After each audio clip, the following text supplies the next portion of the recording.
picks up a win over Louisiana Tech. They are now 2-4 on the season as both clubs get back into SEC competition. Hello, everybody. I'm Dave Neal, and welcome to our All-Tel Game of the Week as we come to you from Vaught-Hemingway Stadium. And if you love college football, you gotta love the Alabama-Ole Miss rivalry. It's 108 years old. The first game played back in 1894. There have been some outstanding games, some outstanding players. Of course, some memorable coaches. Johnny Vaught and, of course, the legendary Bear Bryant have knocked heads. Of course, 1969, a game that everybody remembers. Archie Manning, Scott Hunter.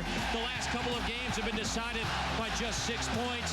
And the last 4 games have been decided by 19. We should have another good one here today. Joining me, my partner, Dave Archer. And Dave, let's start with this Alabama team because this is a team that came in with a young man named Terry Grant who really got the ball rolling in terms of running the football.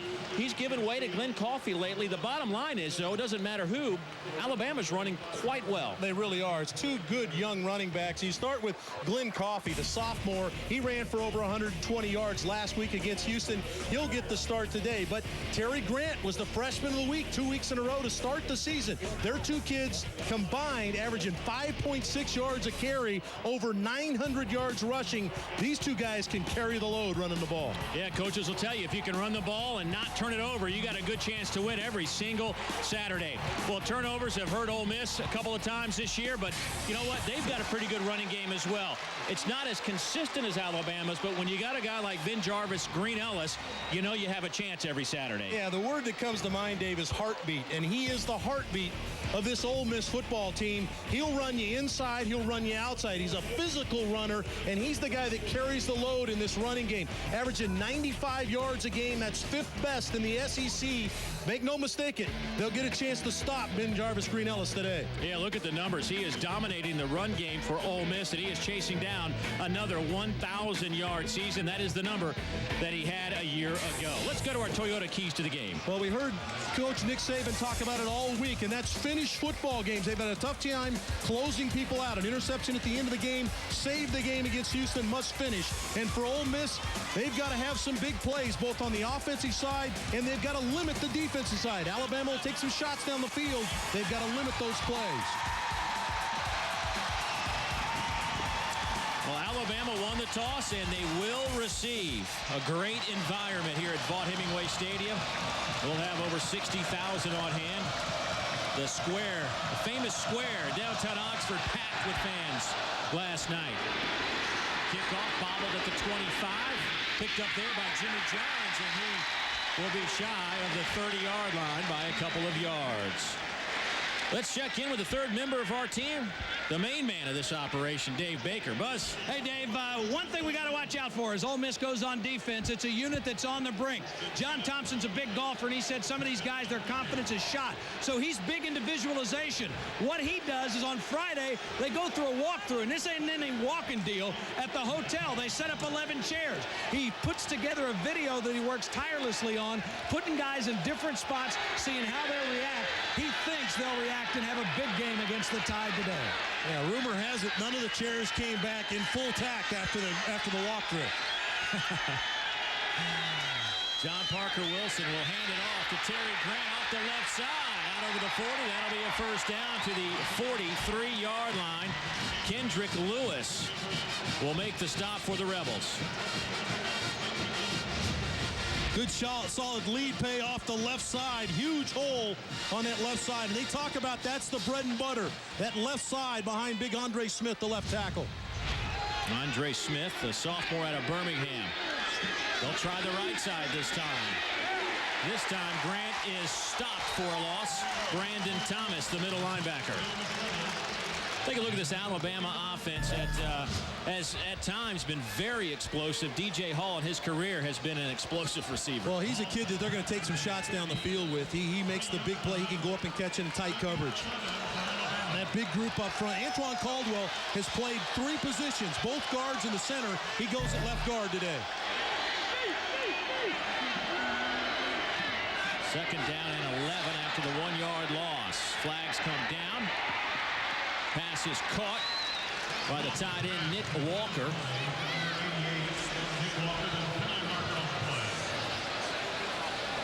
Might have been Jeremy Garrett in there, the defensive lineman from Ole Miss, that Good hard count by John Parker Wilson there, and then a nice job of the freshman or the sophomore center Evan Cardwell to see that there was a man in the neutral zone, Jeremy Garrett, and snap the ball.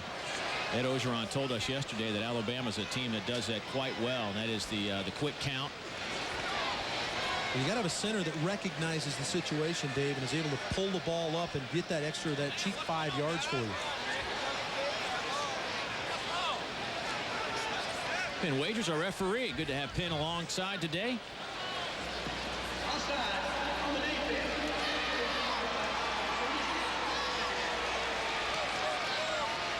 Let's take a look at that Ole Miss defense that has been touched up quite a bit, but a guy that's played very well for them down in the middle is Perry Jerry. Well, Coach Ogeron talked about Jerry. He's in the backfield all the time.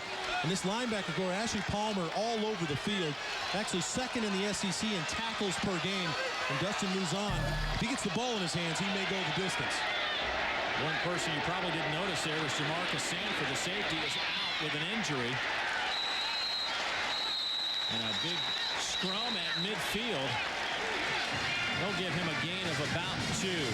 Well, John Parker Wilson has taken a few bumps, you might say, from some of those that follow Alabama football for some, I guess you could say, some errant plays. But overall, you have to say that he's been a pretty solid quarterback. And Nick Saban told us that this young man is just got to be a little bit more consistent, but he certainly is high on his quarterback. Well, and he's going to get a chance to throw the football here with a 4-wide package. John Parker gets hit as he throws, and the pass is caught down to the 41-yard line by Matt Caddell. The senior will pick up the first down. Good throw and catch. Well, when you got nobody in the backfield, they're going to try to come with a little extra heat to try to get to John Parker Wilson. But a good play call here by Major Applewhite. Quick throw out, and Caddell just running the slant. Gets inside Dustin Luzon for the catch and the first down. That's the 17th catch of the year for Caddell. Major Applewhite, the offensive coordinator, youngest offensive coordinator in the country. Out of the I formation. Wilson will throw, looking for DJ Hall. No flags, incomplete pass. Good coverage from Dustin Luzon. Outstanding coverage, Dave. Luzon stayed right in the hip pocket of DJ Hall. We talked about it from the top. DJ Hall is going to go down the field. They're going to try to hang it to him. He's a big-time receiver, 6'2", 200 pounds, and he has a great leaping ability to go up over the top and make the play. Luzon all over the coverage. If you can stay with DJ Hall afternoon, that'll really affect this Alabama offense. DJ Hall is a big-time receiver. Ben Coffey now in the backfield. Lines up to the left to John Parker Wilson on 2nd down and 10. They'll swing it to Coffey. And Coffey breaks a tackle inside the 30. That'll be good enough for a first down. A gain of 12 on the play. Last week, Coffey had 6 receptions in the game. He also carried it 30 times. He was a one-man show. Well, and I think that's the part that you don't get talked about enough is you talk about these two guys running the football, but an outstanding job of Matt Caddell on the outside blocking against Ashley Palmer. Sprees up the run, but these two kids have caught 24 passes coming in. Fresh set of downs for the Tide. 4-man rush. Pass over the middle is caught. It's Caddell again. He's to the 20. A gain of about 8. Brandon Thomas with the tackle already. His 3rd stop. And a nice mix of different packages, different groups, giving John Parker Wilson a chance to get in some kind of rhythm. Quick play at the line of scrimmage. Hand off to Coffey, and he'll get the first down. The reason they go with a quick count there, Dave, is they get an opportunity to not let them substitute a short yardage group in the game. Take a look at our Honda Red Zone. Alabama in the red zone. 16 touchdowns in 24 attempts. They are 6th in the Southeastern Conference in touchdown percentage. And look at the red zone powered by Honda generators for the ultimate tailgating experience. Couple of tight ends. That's Walker in motion. They'll hand it off to Coffey. He's down inside the 10-yard line. Johnny Brown, the true freshman safety, comes up to make the tackle. A gain of 6 on the play. And this Alabama drive has been very impressive. It really has. This time, this is a straight lead play, and you're going to see fullback Baron Huber, number 40, going to lead right up in the hole. Coffey cuts off the block, and another nice first down pickup for this Alabama offense. They'll go with a 2 tight end set again. First down marker is just outside of the 6-yard line.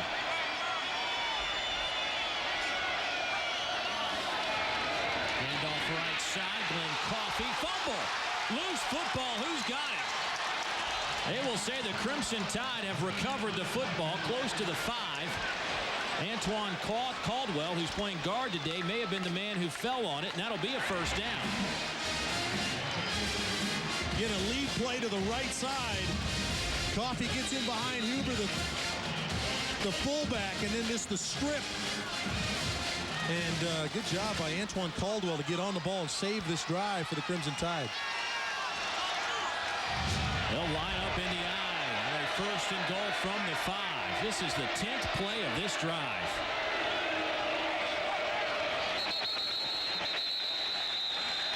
Andre Smith may have popped up at his stance.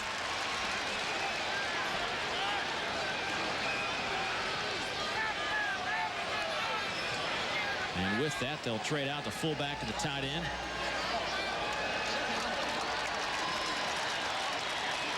Alabama has generally been one of these impressive first drive teams. They have scored on their first possession of the game in all 4 of their wins this season, trying to knock it in here. 68 points in the first quarter by this Alabama offensive group.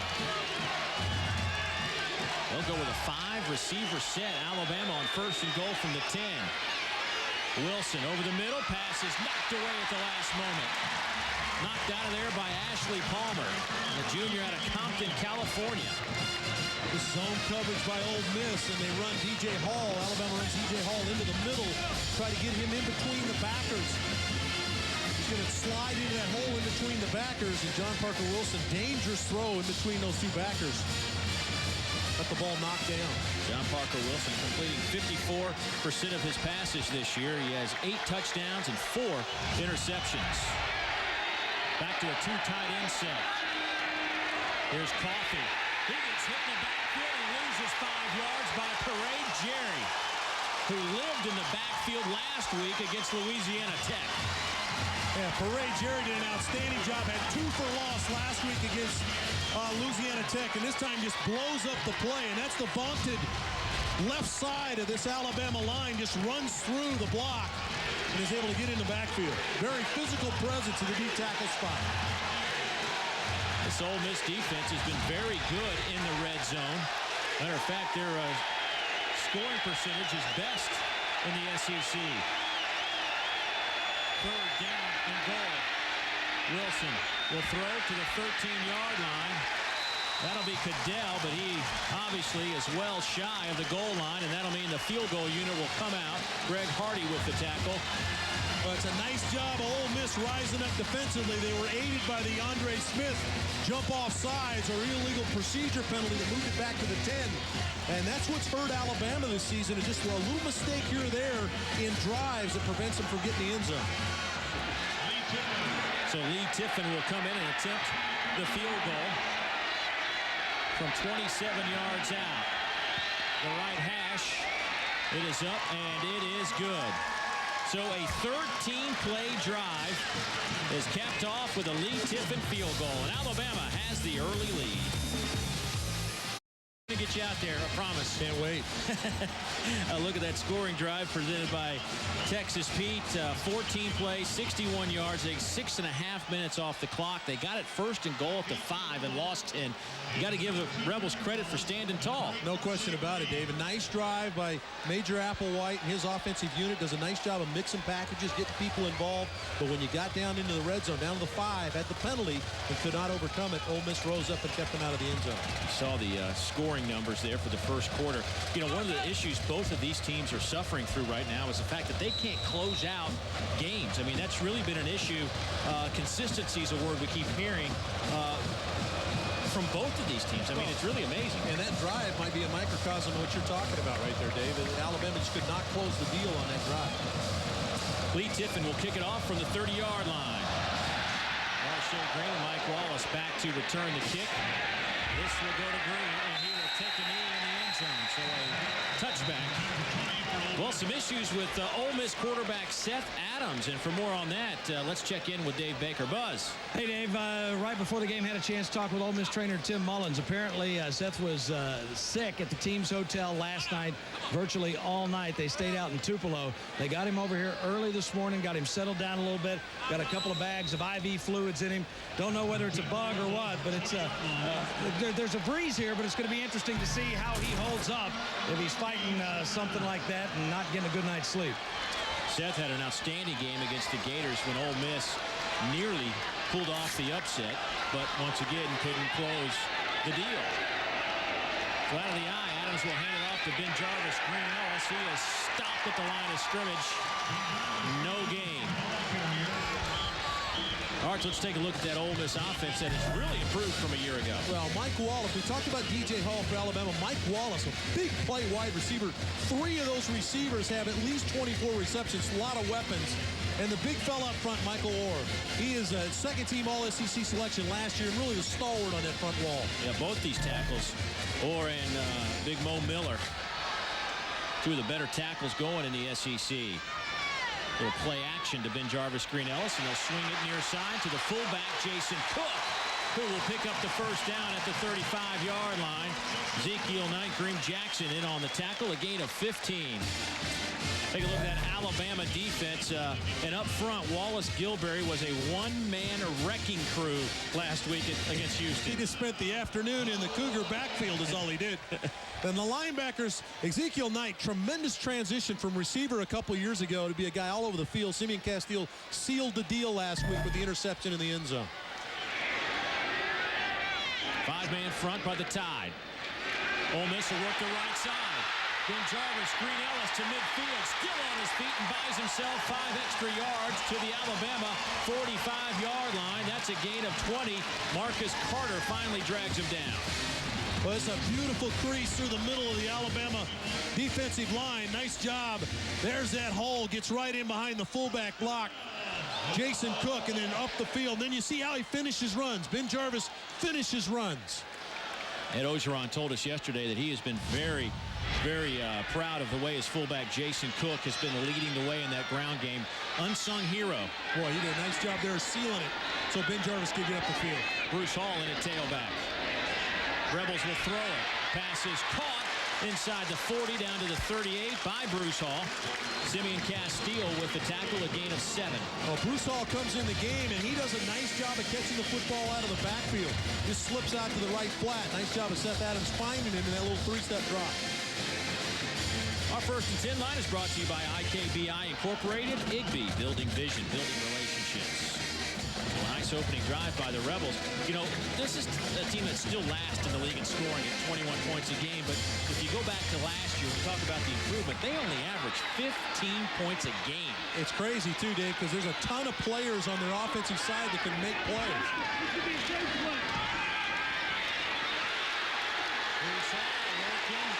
Down to the 30-yard line. That's a 9-yard pickup. And that will be a first down for the Rebels. Oh, this is a classic run against that zone blocking scheme where he gets to the backside. So nice job. Bruce Hall comes in, spells Ben Jarvis, Green Ellis, and does a nice job of keeping the drive alive with the catch and then the nice run. Yeah, this has been really the Ben Jarvis, Green Ellis show this season.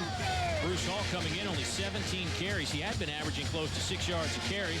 Green Ellis back in the game now.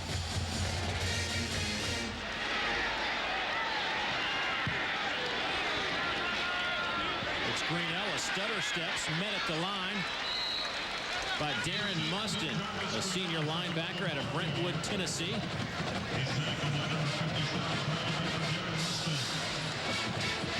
Today's head-to-head challenge is brought to you by Alltel, the official wireless partner of fans.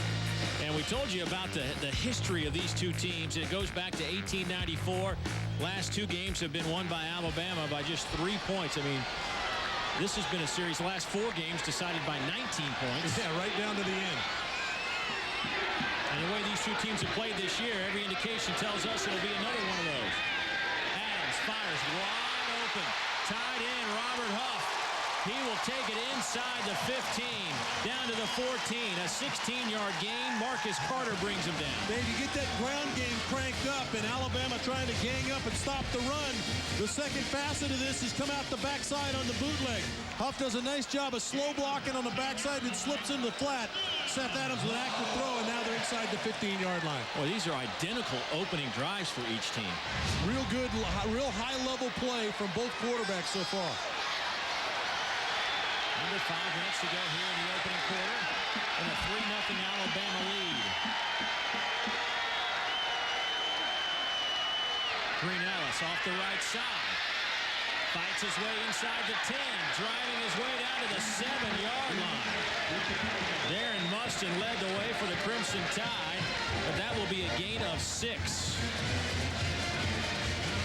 Against Alabama a year ago, they did a nice job keeping Ben Jarvis in check, but he's off to a good start today. You look at the Alabama defense in SEC games, they've given up 7 touchdowns and 9 opportunities in that red zone, powered by Honda Generators for the ultimate tailgating experience. Where do you go here? You keep it on the ground? I like the chance to have Seth Adams throw the football here. I like his chances of getting the ball to one of his 3 receivers. He will throw it over the middle. Touchdown, Rebels. It goes to Dexter McCluster. Good call, quarterback. 8 yards on the reception. Better call by Dan Werner, the offensive coordinator. They run a little cluster bunch look to the left side and slip McCluster underneath. McCluster caught a touchdown last week, and this time he slips underneath in this little bunch look. They could not sort it out man coverage-wise, and McCluster is in the end zone. Nice job, nice design by Dan Werner, the offensive coordinator. The 11th touchdown pass of the season for Seth Adams. Joshua Sheen in to attempt the point after. And he completes the point after. And Ole Miss opens with a nice drive to take the lead 7-3. Seth Adams to Dexter McCluster. We'll be back after a word from your local stations. Looking at the fraternity and sorority row here on the campus of Ole Miss. Look at our Texas Pete scoring drive in 9 plays, 80 yards, just under 5 minutes. Pretty good drive. Let's go down on the sidelines, check in with Dave Baker. Great story of perseverance is Dexter McCluster, Dave. You know, in 06, he had one of those pinched nerve things that end his season. Last year, he got the same sort of thing, a shoulder injury in 07. Wasn't able to come back until the Georgia game. Now, in the 2 games he's been back, he's caught 2 touchdown passes. Interestingly enough, Ed Ogeron said yesterday, you know, normally, hey, Dexter's back. That's great for us. Hey, Dexter's back now. He's got a chance to work his way back in there. Yeah. I get the feeling we're going to be seeing more and more of him when he continues to score at this rate. Yeah, he was referring to the fact that he feels so good about his receiving corps that Dexter's not a lock to go see the majority of the plays. He's got to work his way back into that group. Well, we talked about the other 3 kids have at least 24 receptions. You bring McCluster into the mix, and now you create some serious matchup problems. Joshua Sheen will kick it off. It's a line drive squibber that hits and finally picked up by Arenas. One of the better return men in the league is stopped in his tracks at the 25-yard line. Well, this season, watch for the Geico College Football's 10 greatest wide receivers, a season-long traveling exhibit celebrating the greatest wide receivers of all time. Go to lfsports.com for more information and to find out when Geico will be visiting a college campus near you. 7-3, Ole Miss. Alabama's first drive went 14 plays, but it got squashed after they had a 1st and goal at the 5, settled for 3. Ole Miss comes back with a 9-play drive. Terry Grant in at tailback. Wilson has his tight end Walker. He'll make the grab at the 33-yard line. Gain of 7. That opening drive was pretty impressive by Alabama. Well, Alabama had to come out and try to establish some type of tempo, and they did that. It was a nice mix of what they do, throwing, running the football, and really got John Parker Wilson in a rhythm, allowed them to put 3 on the board. Quick first quarter. We're under 3 minutes to go already. John Parker Wilson fires over the middle and dropped by Matt Caddell. Hit him right in the hands. Boy, he does an outstanding job of freeing himself up, too. Cadell does a nice job of weaving himself through the linebackers, gets in behind, and then a well-thrown ball by John Parker Wilson. Can't say anything about it, just dropped the football. See his numbers on the first drive. He and Seth Adams off to good start. Seth Adams was 4-4 for Ole Miss on their opening drive, and John Parker completed 4 in his opening drive. Now, these two teams need high-level quarterback play. They're the managers. Nickel package in defensively for the Rebels. 4-man rush. Here's Cadell. He will make the catch and pick up the first down at the 40. Just found a little hole in there. Didn't need much. Picks up 7. Got a nice job of a receiver, third inside receiver, move the linebacker out of the way. And then Cadell's going to fight up underneath. You see the clearing route right there, look like DJ Hall. And then Cadell comes right up underneath him for that in that open area. John Parker Wilson on the money with a throw. Stay tuned. Coming up, we'll look at the Firehouse Subs home field advantage. 4 receiver set, 3 to the top. Wilson will throw here, or attempt to throw. Swings it far side. Pass is caught. Nikita Stover with the grab. Close to the first down. Jamie Phillips, the linebacker from right here in Oxford, makes the tackle. That'll be a gain of, we'll give him almost 9 on the catch. Look at our Suzuki Way of Life player of the game. Right there, the man in the middle. A really good one. Antoine Caldwell, the first Alabama football player to ever graduate in 3 years. Wow, how about that? Took me 5 and I didn't even play football. I'm still not sure I actually graduated. They told me I did, so I ran. John Parker Wilson's pass is batted away. Greg Hardy, the defensive end, the sophomore, a tremendous athlete, also a basketball player, gets up high to knock that pass down. You talked about Wallace Gilberry and what he does in Alabama. Greg Hardy at 6'5", just elevates, knocks the football down. You know, Hardy was camped out in the Louisiana Tech backfield last week. Had a couple of sacks, 4 tackles for loss. 2 really good defensive ends playing in this game today. And Hardy didn't even get to start last week against La Tech. Still came up with 4 tackles for loss. Out of the eye on 3rd down, and we'll say a long one, short 2. Handoff off the left side, Terry Grant. Needed to get just over the 50. See where they spot that. That's going to be very close. Ray Jerry led the charge defensively for that Ole Miss front 4. And it looks like Jerry might be slow to get up. Jerry's a young man that has battled some injuries over the last couple of years. Fought his way back. Become one of the better defensive linemen on this Ole Miss football team. Yeah, he missed all of spring with a foot injury, Dave. They were excited to have him back in camp. He's been a really great addition. You see the first down call there of some physicalness on that front wall, and you're really going to need that today, especially on that left side with the Antoine Caldwell and Andre Smith anchoring that side of the line for Alabama.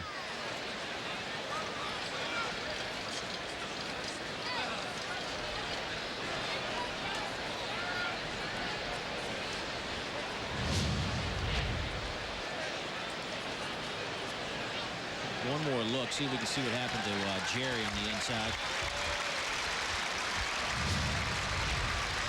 Yeah, that's the best sign. That's the best sign we can see is him jogging off. I think we're sure to seeing the big fella back in there. Well, it is a first down. So we hit close to 2 minutes to go in the opening quarter. Alabama quickly to the line of scrimmage. Glenn Coffey in a tailback. Pressure comes. Wilson sees it. Hits DJ Hall on the far side. That probably will be good enough for a first down. We'll give him 10 yards on the catch.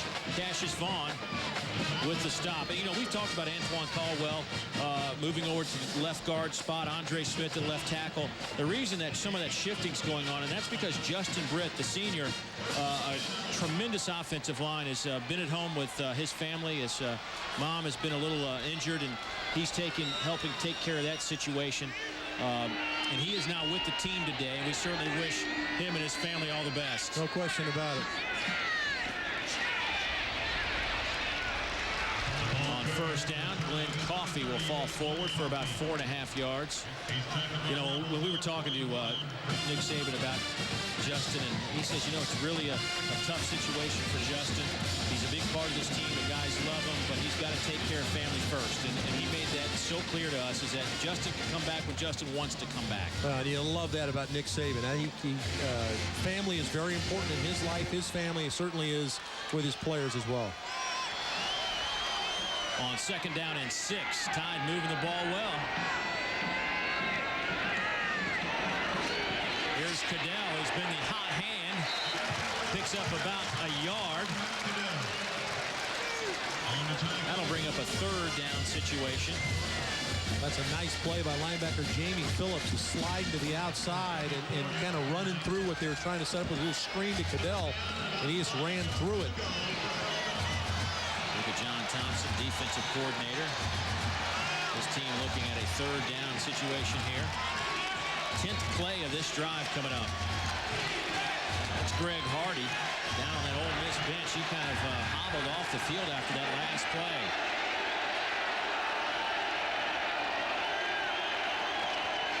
Over the middle, pass is caught. Nice grab by Hall. Had to reach behind to make the catch. That'll be a 1st down. And that will be the end of the 1st quarter. And it has been an offensive display on both sides. But the Rebels here at home lead at 7-3 over the Alabama Crimson Tide. It's a good one here in Oxford. Stay with us as we continue on Lincoln Financial Sports. Some of the Alabama fans that have made their way here to Oxford, Mississippi. Great setting. That's one of the great things about SEC football is every Saturday we go into environments like this. It is. It's phenomenal. We're stealing. John Parker Wilson in his career moving up some of the statistical departments at Alabama. You see the numbers, 27 touchdowns. You know, he has faced a little bit of criticism this week. 10-9 as a starter. We're talking to Major Applewhite, who played at Texas under the same kind of scrutiny. And he says, you know what, as a quarterback, John Parker, and much like Major at Texas, you know, you're so busy, you don't even pay attention to it. So people talk about it, but you don't even know. You played the position. Well, I didn't play the position at Alabama. Iowa State, come on. There's a huge microscope on him, and he's done a nice job of handling it. He's done a nice job in managing these opening drives for Alabama today. Here's Glenn Coffey off the right side. Sees a little seam, takes it inside the 20, down to the 17-yard line. We'll give him 8 on the carry. Take a look at our 1st quarter statistics. It's been pretty good offense for these two clubs. Total yards, 108 so far for Alabama, 80. One drive and 80 yards for Ole Miss that resulted in a touchdown. Let's check in with Dave Baker for more on the injury to Greg Hardy. Yeah, just took a shot low to that right shin, Dave. He just got it banged up a little bit. They put a protective sleeve on it. He's back in there. All right, thank you, Buzz. Greg, a disruptive force on that D-line. 2nd down and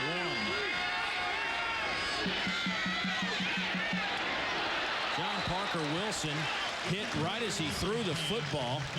That came from Johnny Brown. The safety came up on a blitz and forced the throw to be a little bit high to Jimmy Johns. Yeah, and I'm not so sure John Parker didn't overthrow this on purpose. I know he had pressure, but Cassius Vaughn is closing from the corner spot.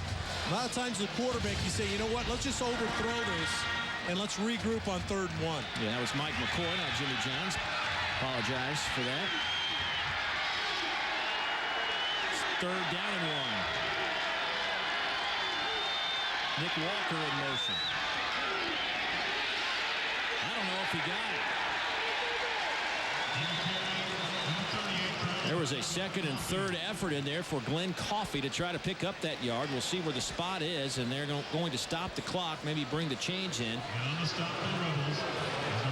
Alabama got down to the 5 on their opening drive and lost 10 yards. Now, the whole key to this on those short yardage is who can get their pads lower, and this time Ole Miss did a nice job of getting their pads lower, but an outstanding job of Coffey. Keep the legs driving, reaching, stretching for that 1st down.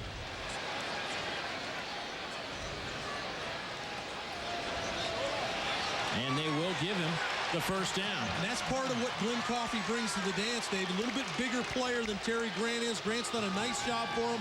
Coffey, a bigger player, 6'2", 215 pounds, a little bit more physical running back. Well, Alabama's been very good on first down today, almost 6 yards, and that sets up a nice afternoon if you're Major Applewhite calling plays. Wow, I think you and I can go call plays if you're getting 6 yards a pop on first down. Thanks for the compliment, but I don't know if you'd want me to be your guy. I'll give you a series. Yeah, thanks. Alabama will line up at a shotgun. First down and 10. Wilson throws it low. He had his target. Will Oakley was wide open, and he hit him in the shoelaces. Well, and this is one of the throws that the Alabama fans are a little up in arms with on John Parker Wilson. He's done a nice job of taking care of the ball all year long. Only 4 receptions coming in today. But this is when he wanted to squeeze the trigger on, and he kind of, he threw it in the ground. Couldn't pull it back. Look at the red zone numbers for Ole Miss defensively. We told you 16 touchdowns and 29 attempts for the opponents. That's a 69% rate, which is actually the best number in the SEC. Powered by Honda Generators for the ultimate tailgating experience. Wilson will throw the slant again. That should be a flag. Ole Miss got there a little too early. Dustin Muzan just kind of jumped the route a little too soon on Matt Caddell. Yeah, Caddell's just running the slant on the right side. Number 12 on the defense. They don't come in. Spot of the foul.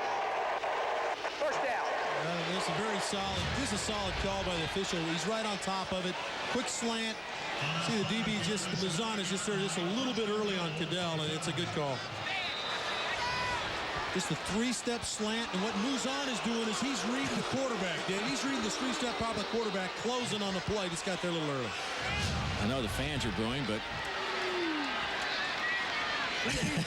it's hard to argue that.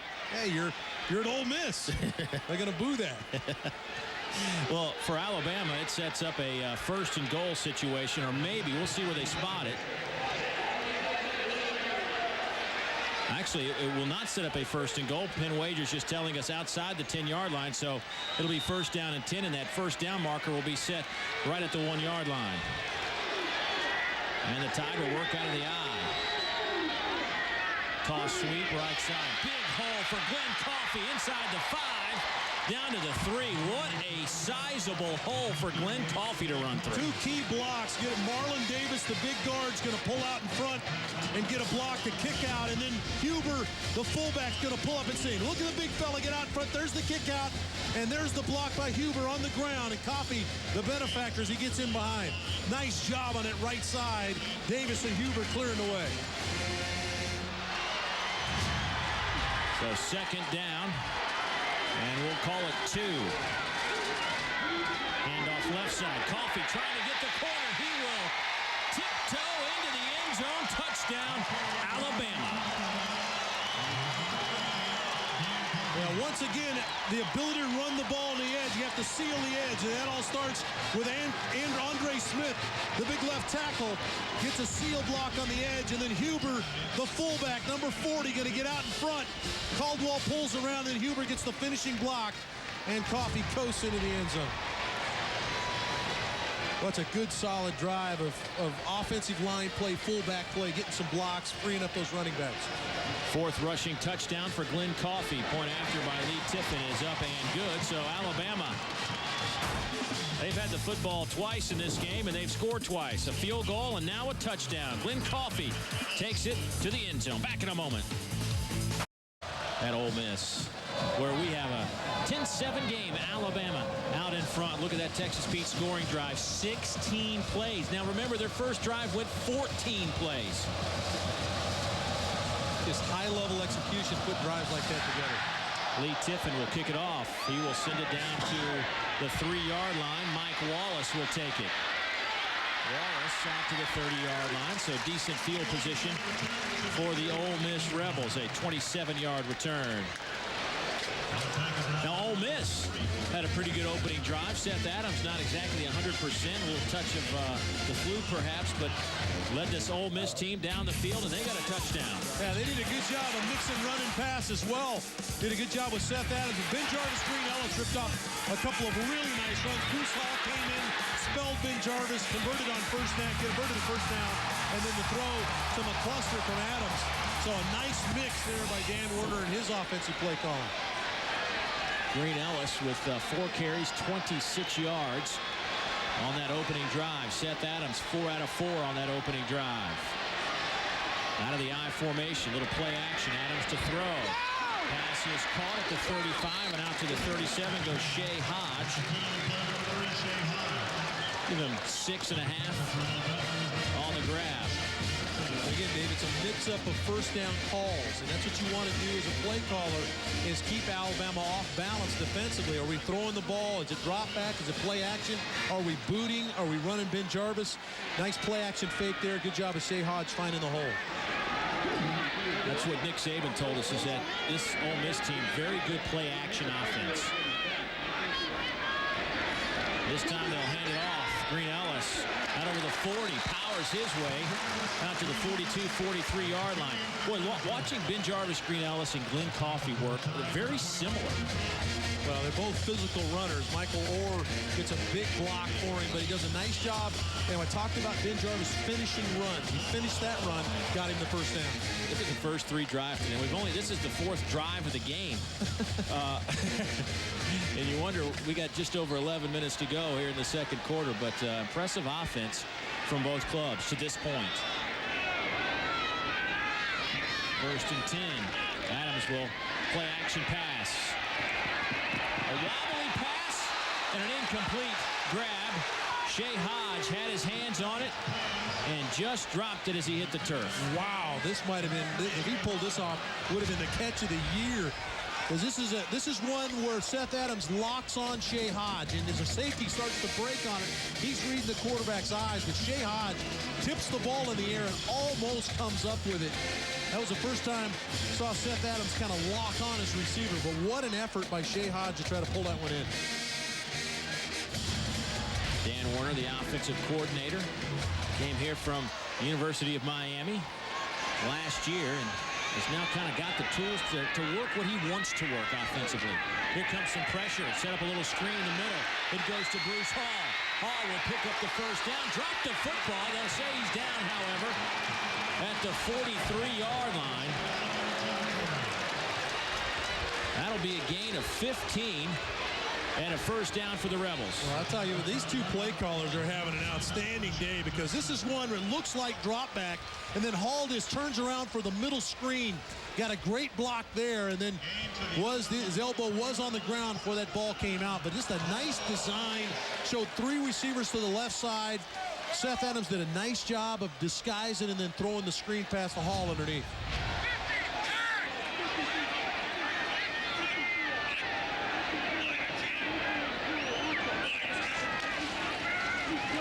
Here's Green Ellis. He'll pick up 3 on the play, close to the 40-yard line. Darren Mustin with another stop. And Jarvis, Green Ellis, young man with 6 100-yard games in his career. Of course, transferred in from Indiana and had a huge game against Missouri earlier this year. And who knew how good Missouri would be at that point in the season, but those numbers look even better. 226, a career high. Yeah, had 100 yards a couple of weeks ago against Georgia. So we talked about from the opening, Dave, he is the heartbeat of this offense. Second down. Adams will stand in the pocket, throw it over the middle off the shoulder pads of Ben Jarvis. Green Ellis incomplete. Prince Hall on the coverage. Had an opportunity to get the ball to Ben Jarvis out of the backfield. Ben Jarvis only caught 1 pass all season, and it went for no yards. So that would have been a bit of a surprise for him to catch the football. He's matched up against Prince Hall there. Adams 6 out of 8, 67 yards. Dave Baker telling us right as we got started today, Seth Adams sick last night at the team hotel in Tupelo. They had to pump some IVs into him before the game today. Well, Dan Werner talked about how he's such an even keel guy. No highs, no lows. Doing a good job of that. Adams. He will scramble and slide down to the 36-yard line. Prince Hall will get credit for the tackle, a gain of 4.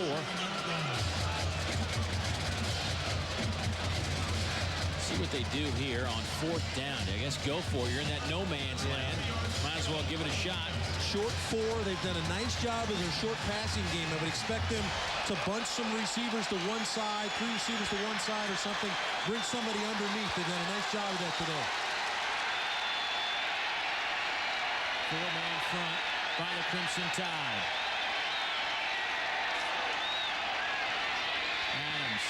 The pattern passes caught on the near side by Dexter McCluster. Picks up the first down. Kareem Jackson, the true freshman corner, on the coverage. Well, you talk about a good read by Seth Adams. He does a nice job. They had 2 receivers lined up to his left, but Alabama did a nice job of sorting it out. So he swivels his head and comes back to the outside to McCluster, who's one-on-one, and it's a well-thrown football. That's a good read by the quarterback right there. Fresh set of downs now for the Rebels. Green Ellis tries to find some help. Picks up maybe a yard. Marcus Carter, the safety, with his 3rd stop today. The senior out of Fort Payne, Alabama, came in with 24 stops on the year.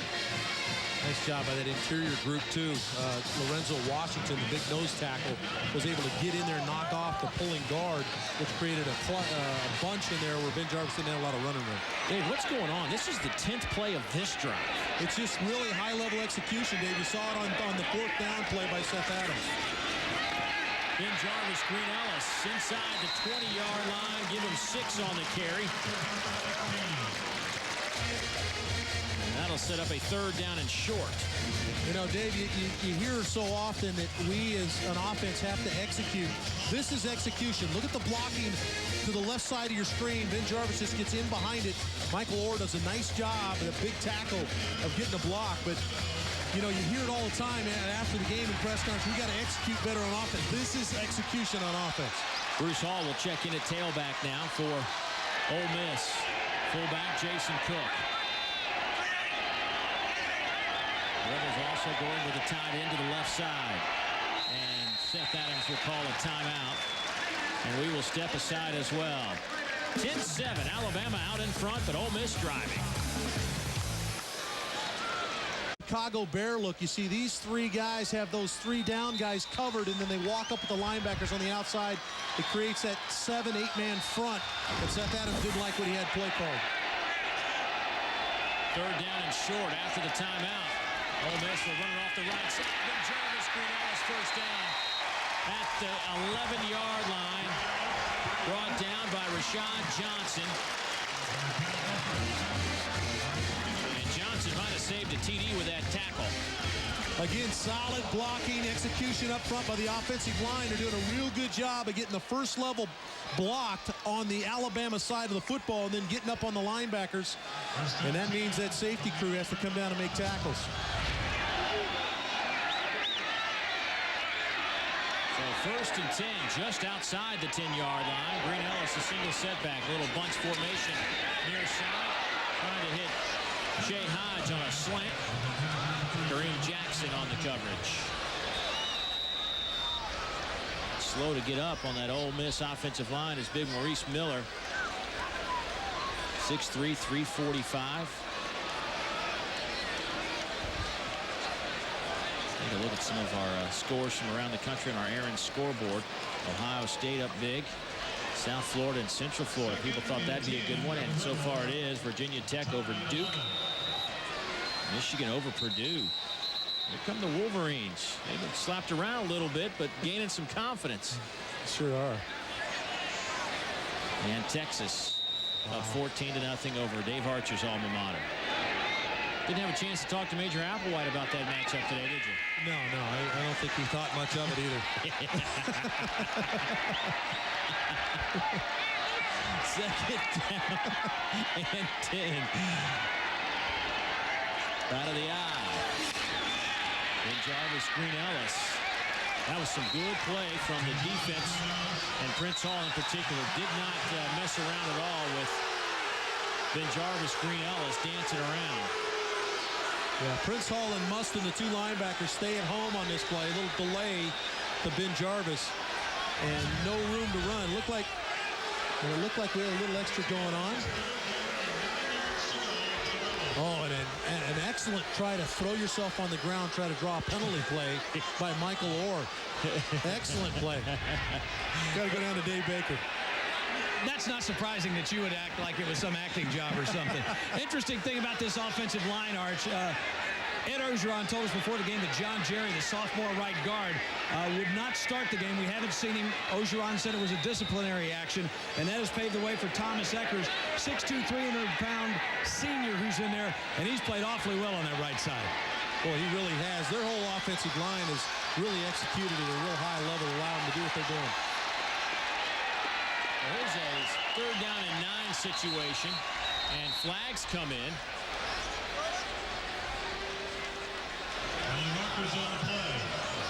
It's either the delay or the illegal participation call. Prior to the ball being snapped, illegal substitution on the defense. Penalty will be 5 yards. Down remains 3rd. And so often, Dave, we talk about a penalty offensively. It moves you from 3rd and short or 3rd medium to 3rd and long. This, conversely, goes the other way. Now, all of a sudden, Dan Werner has a number of things available, as Coach Saban was extremely pleased with that call. Yeah. You know where you stand with the coach of Alabama, that's for sure. You look what Alabama ran up against with Arkansas. They gave up 301 yards on the ground, but since then they've actually done a nice job in slowing down the run.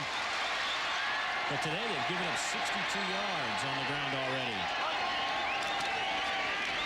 Adams, pressure comes, throws it up for grabs in the corner, batted around, incomplete. Whoa. Well, really not a very good decision by Seth Adams, the quarterback. He had the bunch look of wide receivers, wanted McCluster coming back underneath. Alabama zoned it off and took it away. You get a little pressure in his face, but the pressure's late. He floats into the pressure, and this is a cardinal sin. A quarterback cannot throw the ball up for grabs in a situation where you have a chance to put 3 on the board. You got to get the score. You can't throw an interception here. And similar to what we saw Simeon Castile do last week, pull down the interception against Houston at the end of the game. 22-yard field goal on the 15th play of this drive. It is up, and it is good. 6:23 to go here before halftime. And we got a 10-10 ball game. Back after word from your local station. Alabama and Ole Miss. They've been playing football against each other since 1894, and a lot of these games have come down to the wire. This one headed in that direction as we look at our Texas Pete scoring drive. Each team has had the football twice and a touchdown and a field goal, but that drive went 15 plays, almost 6.5 minutes. It's incredible to put those kind of drives together. Credit Alabama. They gave up the yardage on the penalty, the substitution penalty, and still rose up defensively to hold Ole Miss to a field goal. Joshua Sheen with a line drive kick. This has been an area of concern for Ed Orgeron. That's kickoff coverage. And here's why. Arenas at the 40. A flag comes in.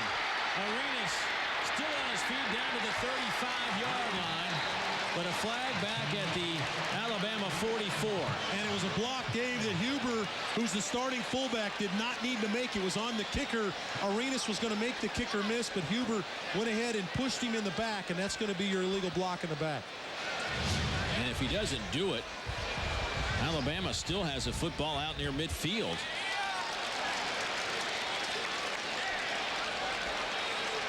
A 60-yard return will be nullified. But you can see why During the return, illegal block in the back. Number 40 on the receiving team. Penalty of 10 yards from the spot of the foul. First down. You can see why Ed Orgeron was shaking his head when we asked about his kick coverage team yesterday. Didn't have much to say about it. Next Saturday, we'll have a lot to say because we're going to have one of these two games. You can't go wrong, folks.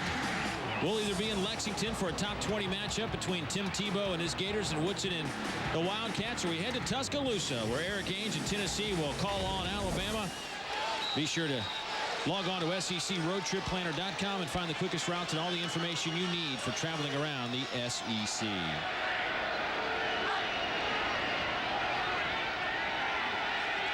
How about Roy Upchurch checks in at tailback. His first action today. He'll get the handoff off the right side. Upchurch out over the 35 to the 38-yard line. Give him 8 on the carry. Tony Fine getting some action today. Now at the linebacker position, the middle linebacker with his first stop. Well, Roy is the guy that's kind of the forgotten guy in this running back setup, but he's a heck of a player as well. So he had a nice day running the ball against Houston. He's the change-up guy that can come in. He's got big playability. He can go the distance from anywhere on the field. The sophomore out of Tallahassee, Florida. He'll get the handoff right side. First down and a lot more into Ole Miss territory at the 46-yard line. Well, whenever you run the football successfully, obviously your offensive line has to get some things done, David. You got to get some receiver blocks, and Nikita Stover does a nice job on the outside. Here he is out here one-on-one, and this is a block you got to hold for a long time because the back's coming. Now you get the block, and good job, Nikita Stover working outside, blocking that inside number. First down and 10. Quick hitter over the middle. Pass caught by McCall, the tight end. He's down to the 30-yard line or close to it. And that's another Alabama first down. Another pickup of 16. Just a quick hitter. Good job of John Parker seeing no coverage on the tight end. He just raises up and hits McCall. McCall does a nice job of spinning and catching and getting upfield. An area that I think as this offense evolves, you're going to see these tight ends catch more and more balls because both players, Walker and McCall, big-time receivers. Ole Miss having trouble getting off the field. They've had problems all year. I'll give you a number on that in just a moment. Good catch by Upchurch. He's hit at the 30 from Dustin Muzan, who's a little slow to get up. But this Ole Miss defense, Dave, 14 3-and-outs they have forced all season. That is by far and away the fewest number of 3-and-outs in the league. Well, they've had a tough time getting off the field, too. A third down, they're allowing people to convert at about a 44% clip. A tough time getting off the field at almost 450 yards of offense. They've had a tough time. But today, they're trying to make Alabama stretch these drives. No explosion plays. They've had some games where they have really stepped up to the task. Here's John Parker Wilson. He'll just fall forward. Probably back to the line of scrimmage. But let's take a look at our Firehouse Subs home field advantage here at Vaught Hemingway Stadium, where they have done some renovations in the past. 5 or 6 years ago, they have the end zone edition. I like to call it the end zone that Eli built. Capacity up over 60,000. They've really done a nice job in renovating this facility in stages. Speaking of renovations, I don't know that there's been a nicer one done than over in Tuscaloosa. Bryant Denny. That's a top-notch operation. Out of the shotgun on third down. Looking to the far side. Pass is caught. Keith Brown steps up to make the grab. His 9th catch of the year, and it's a good one. But a flag down. And it looks like that'll be roughing the passer.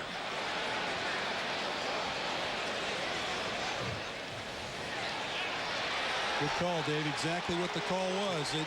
Nice job of John Parker standing in. He finds man coverage. And these are why Nick Saban's excited about this young man. Personal foul, roughing the passer. Number 89 on the defense. Made contact to the passer's head. Added on to the end of the play. First down. Well, John Parker does a nice job of standing in. You see the late hit, but a good job of finding man coverage and getting the ball on the corner route to the outside with somebody in space. Keith Brown on the end of the reception. You know, Keith Brown, a guy that missed the opening game, has been slow to kind of work his way back into the kind of numbers he had a year ago. Now has 104 career receptions. That's Nick Walker, the tight end in motion. They'll work left side, Upchurch. Hit the line of scrimmage. Maybe a yard in there. Jamie Phillips and Brandon Thomas, the linebackers, converge for the stop. Yeah, that's good, solid linebacker play there. Just not allowing the delay route to get them out of position. Did a good job of fighting off Marlon Davis's block and made the play there. Just short, minimal gain for Alabama. Looking at a 2nd and goal. Clock working under 2:50 to go before halftime. Glenn Coffey back in at tailback. Toss sweep right side. They'll stretch it to the corner. Did he get in? No, they will mark him just outside the goal line. Greg Hardy running him out of bounds. Just short of the end zone. And this is a little student body right. Marlon Davis, the big guard, 76. Huber, the fullback, out front, gets a real good block, but a nice job. Ole Miss keeping him out of the end zone. But boy, a lot of white jerseys leading the ball carrier. Quarterback sneak from John Parker Wilson. He stretches into the end zone. Touchdown, Alabama. His 4th rushing touchdown of the year. Well, when you have this good offensive line, Dave, this is a play that you're going to use a number of times. John Parker just gets in behind Evan Cardwell, the big center, Antoine Caldwell, the left guard, and just get a nice push in there for the touchdown.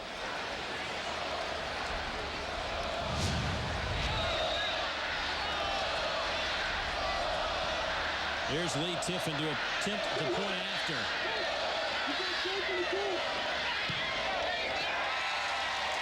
It is up, and it is good. And Alabama has taken a lead. Every team has scored on every possession. Man, oh, man. Another solid drive by Alabama offensively. The Tide have racked up 192 yards on 38 plays already. 38 plays. Wow. Lee Tiffin will kick it off. Marshae Green and Mike Wallace, a couple of burners back to return the kickoff. That will be short, taken by Wallace at about the 9. And he's hit and flipped up in the air at the 23-yard line. And with 2:26 to go before the break, Seth Adams and company will come back on the field. Charlie Higginbottom with a good tackle. Yeah, these special teams is an opportunity for a lot of these young guys just to get a chance to play, and Higginbottom just throws himself into the tackle. Take a look at our Advanced Auto Parts drive to the SEC Championship standings. LSU out in front 3-0, but Alabama can still hold their own destiny in their hands. South Carolina, how about that? Leading the SEC East, looking pretty good under Steve Spurrier. Bruce Hall in at tailback. Handoff to Hall, gets to the line of scrimmage, and he's stopped there by Darren Mustin.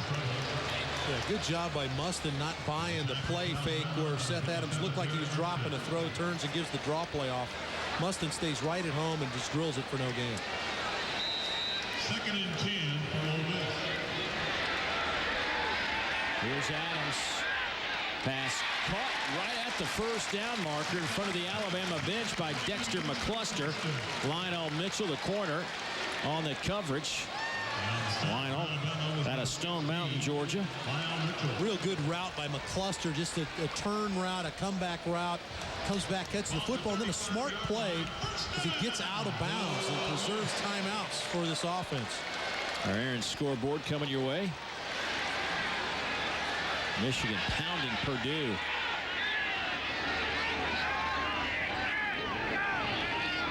Here's Adams. Pass caught. Simeon Castile with a big hit on McCluster. Shy of the first down by a couple of yards. Give him 8, but the clock continues to roll at 1:42, 1:41. McCluster just going to work to the inside, get himself between the defender and the football, and squeeze the football, knows he's going to take a shot. Good protection. Adams fires again, and a big collision at midfield, and Shea Hodge holds on. First down, Ole Miss. Kareem Jackson and Prince Hall just flipped him up in the air. Boy, these receivers for Ole Miss are impressive. They have no problem going into harm's way, elevating and making a catch. Outstanding job. Prince Hall came in and made a big hit from the linebacker spot along with Kareem Jackson. Seth Adams, 7 out of 11 for 77 yards. Make it 7 out of 12. Intended for Marshae Green. That will stop the clock at 1:22. Ole Miss has 2 timeouts left. More than enough time to, from midfield here from the 49 Alabama, work their ball way into certainly field goal range.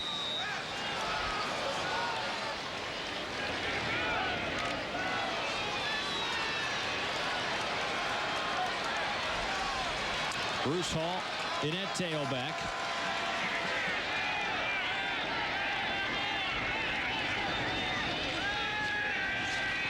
Adams, plenty of time, fired and picked off at the 40-yard line by Simeon Castile. He had the game-winning, game-saving interception against Houston last weekend. Comes up with a big pick here. Simeon's going to cover the slot receiver and just does an outstanding job. His job is to get in the back pocket of the receiver. He does a nice job of staying with him. He's just going to get in that back pocket. See, number 2, you stay in that back pocket. The ball comes out, you turn and catch it. Marshae Green trying to run that little uncover route from the slot. You get up the field and you curl and uncover to the sideline. But a nice job of Castile just staying with him right in that back pocket to make the play. Well, Alabama will get the football back with 1:16 on the clock and all 3 timeouts remaining.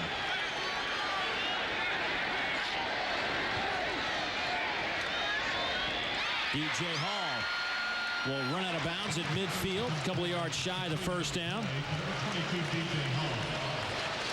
We'll go to Yahoo Sports to see over 50 Lincoln Financial Sports SEC football and basketball games. And for only $4.95 per month, you can hear thousands of audio broadcasts. Be sure and follow your team all season long at Yahoo Sports.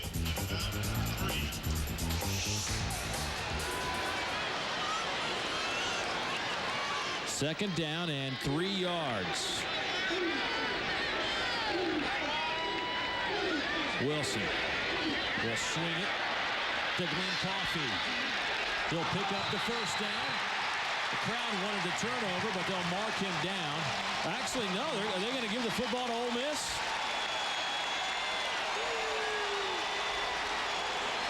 A little bit of indecision.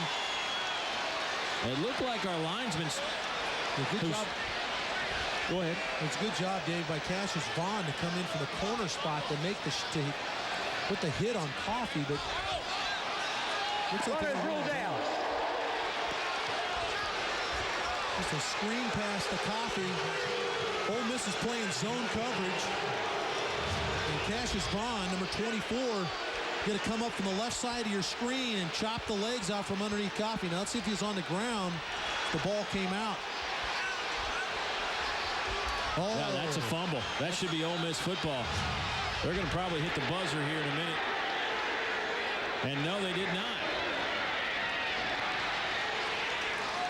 That catch made by Matt Caddell, but wow, am I wrong, or did that look like it came out? It looked like Ashley Palmer is going to come in, the linebacker, number 11, and it looks like the ball might have come out just before he hit the ground. And that pass nearly picked off. Looking for DJ Hall. Wow, that if this drive results in some points, that could be costly. Well, and there was some indecision. Those guys knew it was a very close play down there on the field, and that's where one we hope that maybe upstairs they buzz in and say, let's look at this one again. That's why you have it. Right.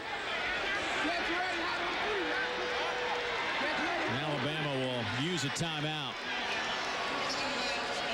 33 seconds to go before intermission. And with the timeout, we'll step aside after this message from the Southeastern Conference. Question, wasn't that a great opportunity for Ed Orgeron to throw the flag, the red flag, and get a review? I don't think there's any question. You forget that they have the opportunity to challenge the calls. You know, with every call in college football reviewed, so often you forget about the fact that the head coach, if he didn't like something, he can throw out there and challenge. Let's go down to Dave Baker for more. Guys, we'll have to check with Rogers Redding, our coordinator of officials, but I believe the officials' instruction, if you will, the teaching point, is that once it's ruled dead, it's non-reviewable. And if you rule it dead, then you therefore can't challenge. I don't have that sheet right in front of me, but my fading memory believes that that's the case. And so oftentimes what will happen, and it's difficult from a fan standpoint, because oftentimes what will happen is you'll see the beanbags come in or something and nobody will make a call. If they don't make any call at all, then they can use the equipment according to the rule and take a look at it. All right, once the whistle blows, it's a dead ball. So if they blew the whistle before the ball was loose or before it was recovered by anybody, then it's obviously a dead play. It's not a whistle thing. It's if an official comes in and rules that he was down by contact. Right, the down by contact is the key to that. That's a great call, Buzz. That's exactly right. And I think that that's one they need to reevaluate. Even if you've ruled him down by contact, if you see on instant replay that the ball came out well before he was on the ground, that's got to be one you got to be able to reverse.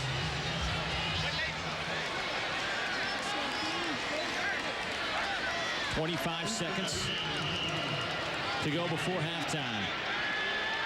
Alabama inching ever so closely.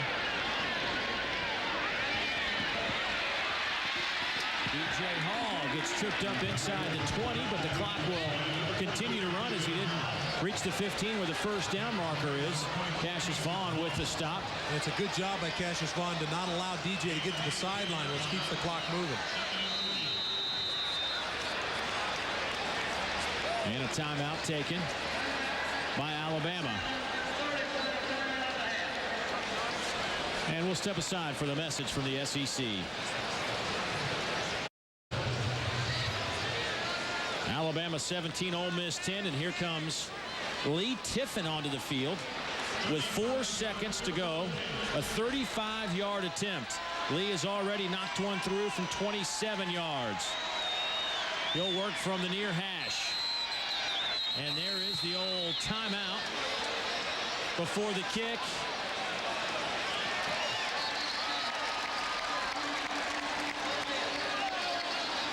As it turned out, Tiffin missed the kick. So, well, made famous by Urban Meyer in Florida a couple of weeks ago when Auburn went out for the game-winning field goal, and Coach Meyer calls the timeout. The ice the kicker didn't work. No, Bynum said, I'm going to hit this again for you. Well, Daughtry still traveling the Southeast. Catch this year's top-selling group live tonight at the Georgia National Fair. Second time is a charm. Coach O's got that Daughtry CD yet. I doubt it. Well, we'll try it again. He missed the first time. Let's see if the second time is a charm. And another timeout taken by Ed Ogeron. And that'll do it for the timeouts for the Rebels. Let Lee Tiffin think about this for a few more minutes. On the year, Lee Tiffin has hit 9 out of 14 field goals. He's actually made 5 in a row now, and 6 of his last 7. Long of the year is 42 yards. And the reason this has become so in vogue, if you will, is the fact that a kicker, if you call the timeout while he's standing around, he hasn't locked in mentally yet. As soon as he takes his steps and steps it off, he now is in that grind mode where he's looking for the point where he's going to put his foot and kick the football. If you can disrupt that, that's what they're trying to do, is disrupt, make him go through that process again. Sometimes they line up incorrectly the next time and miss a kick.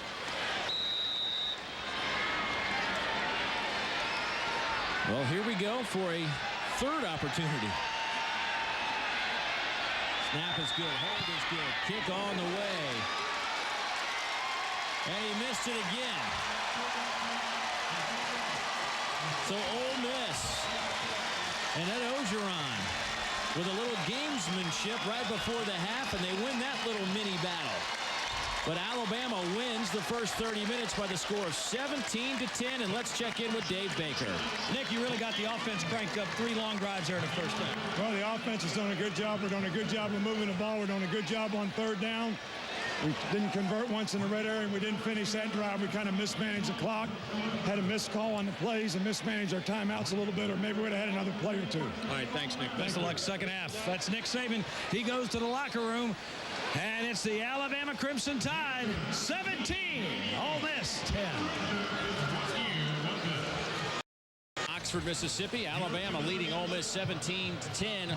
Moments ago, Dave Baker caught up with Coach O. Ed had a first half in which an awful lot of long drives. What did you say to your defense? Well, you know, we got to stop. We got to fit in the right gap. And linebackers fitting out the wrong gap and just keep on making plays on us. I'm pleased with our offense. We just got to shut them down on defense. All right, thanks, Ed. Best of luck second half. That's Ed Ogeron, Dave. BenJarvus, Green Ellis, 10 carries, 50 yards, averaging 5 yards per carry, long run of 19 yards. Time now to introduce our Nissan Coaches Corner. For that, let's go to Dave Archer. Well, you talk about defensive play. This is Simeon Castile right here. He knows he has safety help right here, so he's going to sit down and look for any type of short pass route. Simeon bluffs like he's going to blitz. Now he's going to sit in that back pocket and going to break now on the ball. And he takes away the football of the interception. It's a great job of playing your responsibility. He knows he has safety help over the top, so he can break on anything underneath. He makes a nice play on the football. It did not lead to a score, but it led to a stop defensively. Simeon Castile, preseason All-SEC corner, preseason All-American, 12 career interceptions, of course, chasing his dad, Jeremiah, who had 16 interceptions in his career, and a great career it was at Alabama. We had a fumble earlier right before halftime, and for Dave Baker working hard, got an explanation. Let's go and check in with Dave Baker. Yeah, just like we thought, Dave. I talked to Penn Wagers, the referee. Once the ball is ruled down, whether an official said his knee was down, whether it was a whistle, once it's ruled down, it's done. You can't review, you can't challenge. What you could do, though, is let's say you got a bad, or you think you may have gotten a bad spot. You could review the spot or challenge the spot, but you can't review whether or not it's a fumble once it's ruled down. Well, it didn't hurt Ole Miss in the sense that they gave up any points as they had a missed field goal in the last play of the first half. Kickoff return by Mike Wallace out to the 30-yard line. Look at the first half possessions by both teams. How about those numbers? 14 plays, 9 plays, 16 plays, 15 plays, 9 plays. I mean, I don't know that I've seen a half like that. Well, we're beating a dead horse here maybe a little bit, but it's execution offensively to string plays together. Really, if you're a defense that likes to bend, and don't break, you say, okay, you go ahead and string 10 plays together. We don't think you can do it to score. Well, these two offenses say, oh, yes, we can. Look at the team leaders talking to Dan Mullen, the offensive coordinator at Florida a couple of weeks ago, and he says, as a coordinator, sometimes when you get 10, 11 plays, you kind of get an itchy trigger finger thinking something bad might happen. Here's Seth Adams scrambling for a couple of yards. So sometimes you might have a tendency to go ahead and on the 10th, 11th play, try to hit the home run. Right. The patience, exactly right. Being able to stay within the confines of what you're trying to accomplish. And I think that falls back to the quarterback. Seth Adams, who we talked about, came in a little under the weather, didn't get a lot of sleep last night, not feeling great. And John Parker doing a nice job. Those two guys managing the game. This is the epitome of managing football at the quarterback spot. Second down and 6. Off the right side, BenJarvus, Green Ellis out over the 40-yard line. We haven't had many big plays in this game. I mean, BenJarvus, Green Ellis has a 19-yard carry. Roy Upchurch went for 16 yards. The longest pass play by John Parker Wilson was 16. The longest pass by Seth Adams is 16. So, I mean, there has not been the home run. We have two big play type of offenses, too, guys that can hit the home run. Yeah, we're talking about the execution offensively. Maybe we should start also talk about these defenses limiting the monster play. Two tight ends in the game on third and very short. BenJarvus, Green Ellis. It's a foot race. Kareem Jackson chasing him down at the 3-yard line on a third down and 1, untouched for 56 yards. Right through the middle, and whenever you can crease a short yardage defense, it has a chance to be a big play, and that's what happens. Alabama gangs up against the run. It's man coverage, no safety in the back, and a nice job. Tom Eckers, the big center in the middle, 6'2", 300 center, senior, gets a great block, and BenJarvus tracked down at the 3-yard line. How about me just saying the biggest play was 16 yards? Well, you can erase that. It's now 56 yards.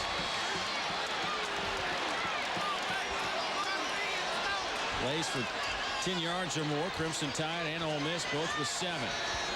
First and goal. Here's Adams scrambling, pump fakes, touchdown Rebels.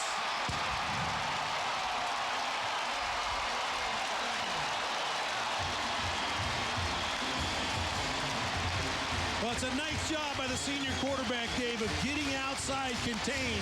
He had two players to throw the football to. Nice coverage by Alabama on those two players. But as a bootleg, you want to break contain. And you see he gets outside the defender right there. Now it's a run-pass option. No one to throw to. Let me get this in the end zone. Nice job by Seth Adams to get the score. The point after is up and good. Well, coaches were telling us yesterday that Seth Adams won't scare anybody with his footwork in terms of rolling out and running, but hey, he looked pretty good right there. He'll take the 6. Back after this. Green Ellis just had a career-long run of 56 yards that set up the touchdown, but boy, that play really opened up. Dave, I want you to look at these two players right here. Actis and Neely are going to get the block. There's Actis here, Neely here, and there's the crease. BenJarvus, Green Ellis. And when you're in a short yardage, packed-in situation, there's no safety. They're playing man coverage in behind. So if you can crease them, nice job by Actis and by Neely to get that block in there. And BenJarvus, as you said, we were talking about it at the break, he hit it quick, and he was downhill. Well, that was the shortest scoring drive of the day for either team, only 5 plays. First one under 9 plays, as a matter of fact. Here's Arenas. Javier Arenas dancing around to midfield. They will spot it at the 48-yard line, a 33-yard return, and now Alabama has a short field to work with. Arenas, one of the better return men, kickoff or punt returns in the conference. Well, we got a chance to see him way back in week 2 against Vandy, Dave, and he took a punt return all the way back to the 1-yard line. And here he's had 2 big returns that have given great field position to this Alabama offense. Averaging over 22 yards on kickoff returns, averaging over 13 yards per punt return. Oh, this could be a free play for the Tide, batted away, but looked like Ole Miss jumped. Another quick count, hard count by John Parker Wilson.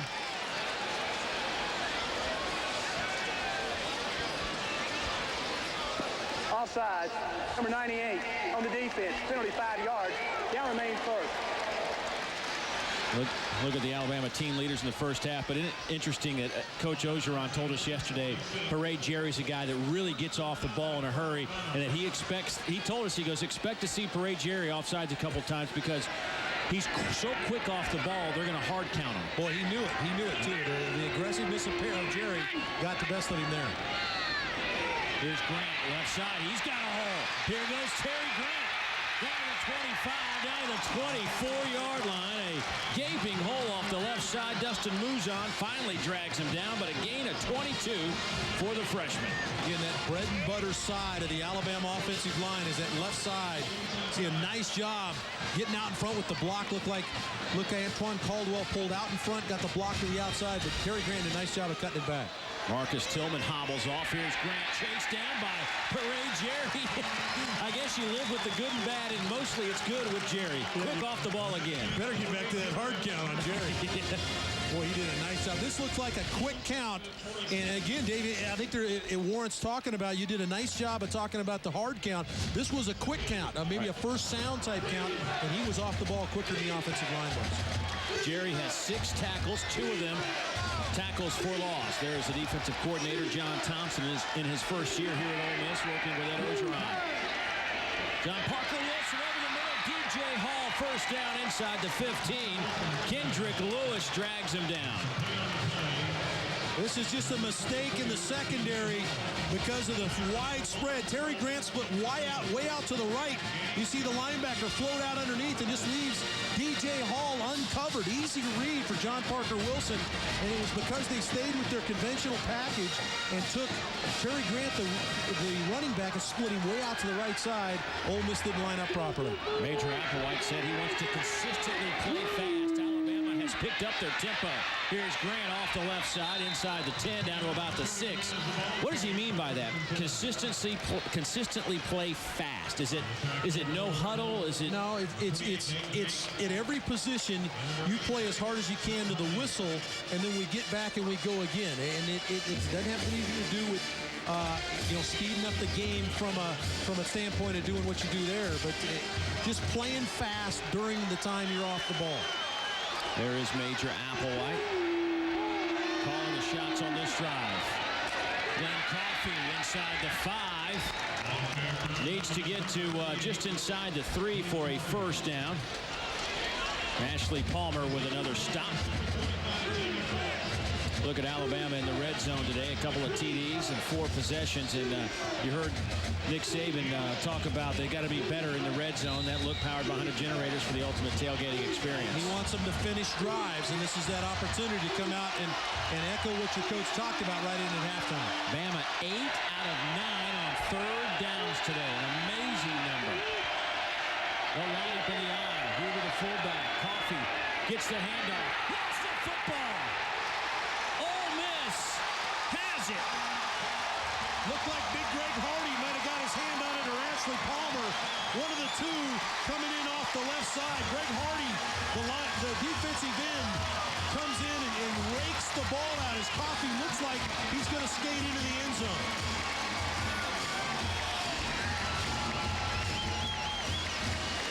Hardy just knifes down to the inside and gets his hand right on the ball and strips it out. That's a nice play. Just, you talk about playing at a fast pace. Hardy did a nice job of beating the tackle across his face on the block, and then got the left hand in there to strip it out. Could not get the block. Actually beat the tight end across his face. Arch, that's his second forced fumble today, 3rd of the year. And John Thompson and Ed Ogeron told us he's just a playmaker. That's all a guy does is make plays. You got to have him on the field. But Ole Miss backed up now inside the 5. They'll work out of the eye and throw it. Going up top, looking for some of that speed. Pass is caught. Out of bounds at the 45-yard line. Mike Wallace goes 42 yards. And now the Rebel fans are making some noise. Dave, this is a pet call for an offensive coordinator. Throw deep on your old goal line. Play action, good protection. Good job of Seth Adams. Get it up quick. And now this is Wallace working up against the best. That's Simeon Castile, number 2, and Rashad Johnson, the safety. Those are the 2 best defensive backs on this football team. What a big-time job of tracking the ball down on the outside shoulder. Well-thrown ball, too, Dave. Nice trajectory. Let your guy run underneath it. Handoff, Green Ellis. He stopped after a pickup of 1. You know, we've been talking about both these teams have big play type guys offensively. You look at Terry Grant or DJ Hall, Glenn Coffey or Mike Wallace, then Jarvis Green Ellis. It took 30 minutes for something to break. Yeah, and I think that the defenses did a nice job of kind of slow playing things. And by that I mean staying off, tackling anything underneath. And what happens is you get challenged by your offensive coaches. Say, you know what, we got to go make some plays. And both sides have stepped up with some big runs, some big catches. 2nd down and 7. Ball sits on the 48. Adams, plenty of time. Going top, passes. What a grab. Right over Kareem Jackson. 35 yards on the pickup. We asked Kevin Steele, defensive coordinator at Alabama, what is it about these receivers? And he says, it doesn't matter who he throws to. All of them have the ability to make plays, and this is an underthrown ball that he just comes back. Shea Hodge just comes back and makes the play. And this is putting your guy up the bat. You make a play for me, and he did.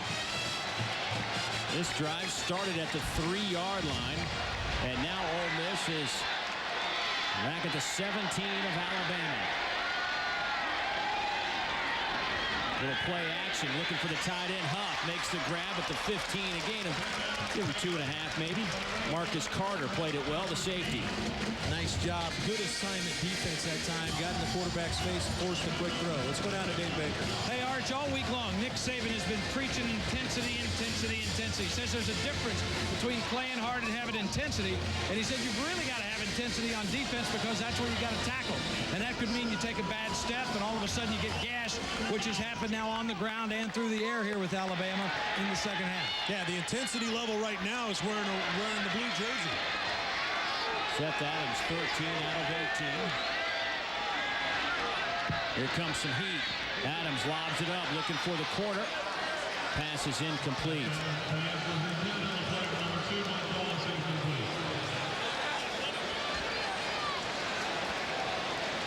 Our 1st and 10 line brought to you by IKBI Incorporated. IGBI, building vision, building relationships. Well, they've had some success now getting all 3 of these receivers to one side of the field, and that's exactly what they're going to do here. Shea Hodge, Marshae Green, Dexter McCluster all on the left side.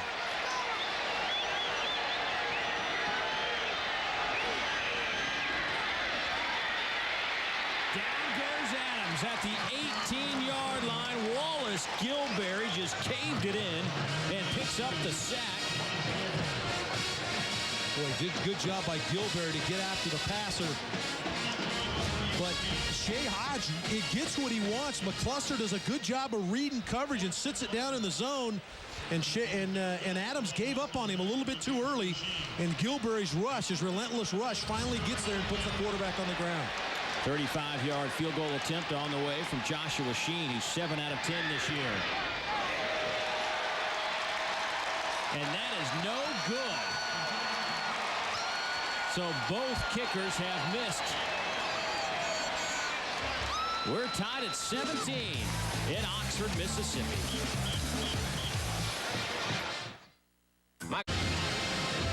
Tied at 17, 8:15 to go in the 3rd quarter.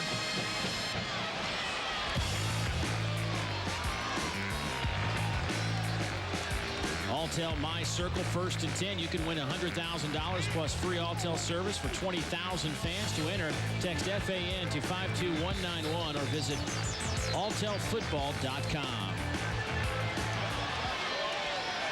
1st down and 10.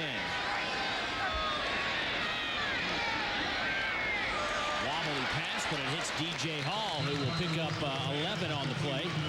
That'll move the chains. Both clubs now have missed field goals from 35 yards. What does that drive do? You backed up at the 3. Ole Miss moves it all the way down to inside the 15-yard line, and you come away with nothing. It's a little deflating, Dave. I mean, I think you appreciate where you are. You think you can push them around a little bit because you're making some plays, but ultimately you got to have some points. That's deflating a little bit. Free play. Wilson over the middle. Here's DJ Hall into Ole Miss territory at the 35 down to the 33-yard line. Kendrick Lewis and Cassius Vaughn finally bring him down, but a play that hits for 36. Boy, this is just the classic deep in. Outside on the defense. Penalty declined.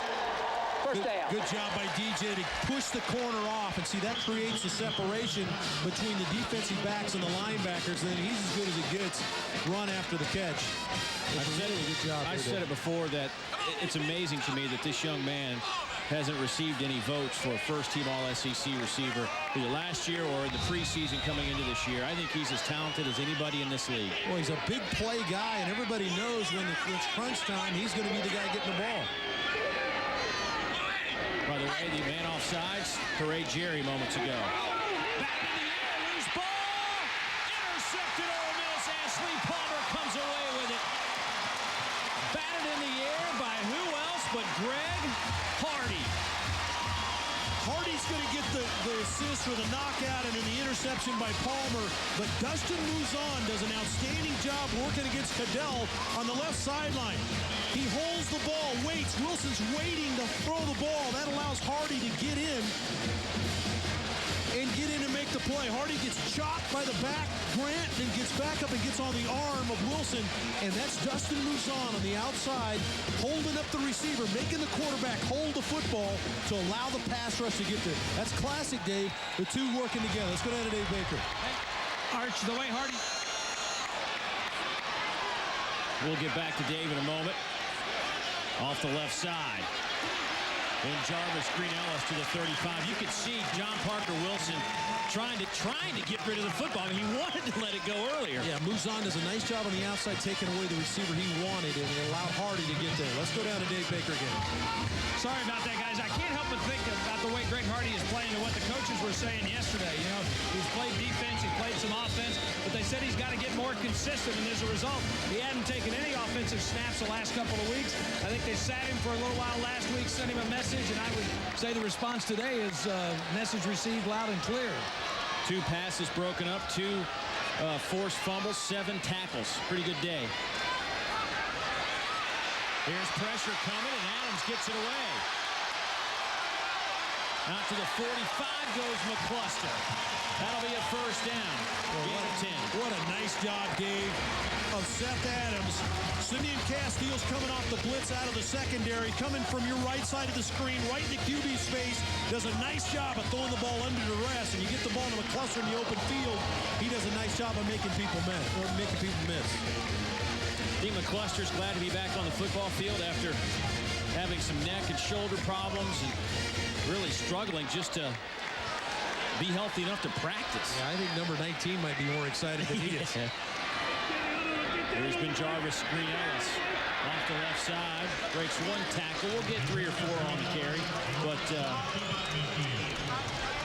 that'll bring up a 2nd down and 7. Talked about Dave coming into this game. You're going to get a chance to try to stop Ben Jarvis Green Ellis. The big offensive line has done a nice job executing, but it's the way that Ben Jarvis finishes plays. The way he comes off the football, and he punishes you when you try to tackle him. And then if you do give him a crease, he's got a chance to go all the way. Just short here, knocked out of 3 that led to a touchdown. 2nd down and 7. Here comes some pressure. Castile off the corner. Adams going up top. Lobbed in the air and intercepted at the 15-yard line. Picked off by Rashad Johnson, the junior out of Sulligent, Alabama. His 4th interception of the year. Excellent job for Rashad Johnson playing center field, Dave. Back-to-back turnovers. Oh, Alabama has the football. When we come back after a word from your local stations. You may be the first to get a Toyota Tundra, but you won't be the last. We didn't redesign the Toyota Tundra. We redesigned the truck. With available cash back and the XSP Sport Package discount, get $5,000 in total savings on the new 07 Tundra. Toyota Tundra. Moving forward. Tied at 17, 5:39 to go here in the 3rd quarter. Alabama after the interception by Rashad Johnson. Look at the production. First down, 7.7 yards of play. See if they can do that here. Here's Terry Grant. Not this time. Johnny Brown, the true freshman, comes up to make the tackle. Let's go back to the interception moments ago. Alabama going to try to come with pressure. Going to come pressure here, pressure here. This is Rashad Johnson. He's going to read the quarterback's eyes. He's responsible for the middle of the field. Seth Adams locks on the outside receiver and watch him read the play, just float over, play center field, and make the catch. That's outstanding free safety play by Rashad Johnson for his 4th INT of the year. You think Seth Adams was getting too comfortable and having his guys make plays for him? There's no question. He just hung it up in the situation and let a guy make a play. There's DJ Hall. He's been making some plays. Nice grab. Spins out of the tackle of Dustin Luzon. Picks up a couple of extra yards. Gain of 6 on the play. DJ Hall, 7 catches, 93 yards today. Matt Caddell had 5 grabs in the 1st quarter. He has 7 today. Glenn Coffey with a couple, and a bunch of guys with 1 grab. The Stars have come to play today. 3rd and 3. And I think a timeout called by that. Yes, Ole Miss calls a timeout. 4:57 to go here in the 3rd quarter. We'll step aside and return after this message from the SEC. First season, all he does is capture a championship in the West along with Mississippi State. Now trying to defend that. What a great personality. Love the guy. Here's a big 3rd and 3. Alabama's been great on 3rd downs today, and it continues.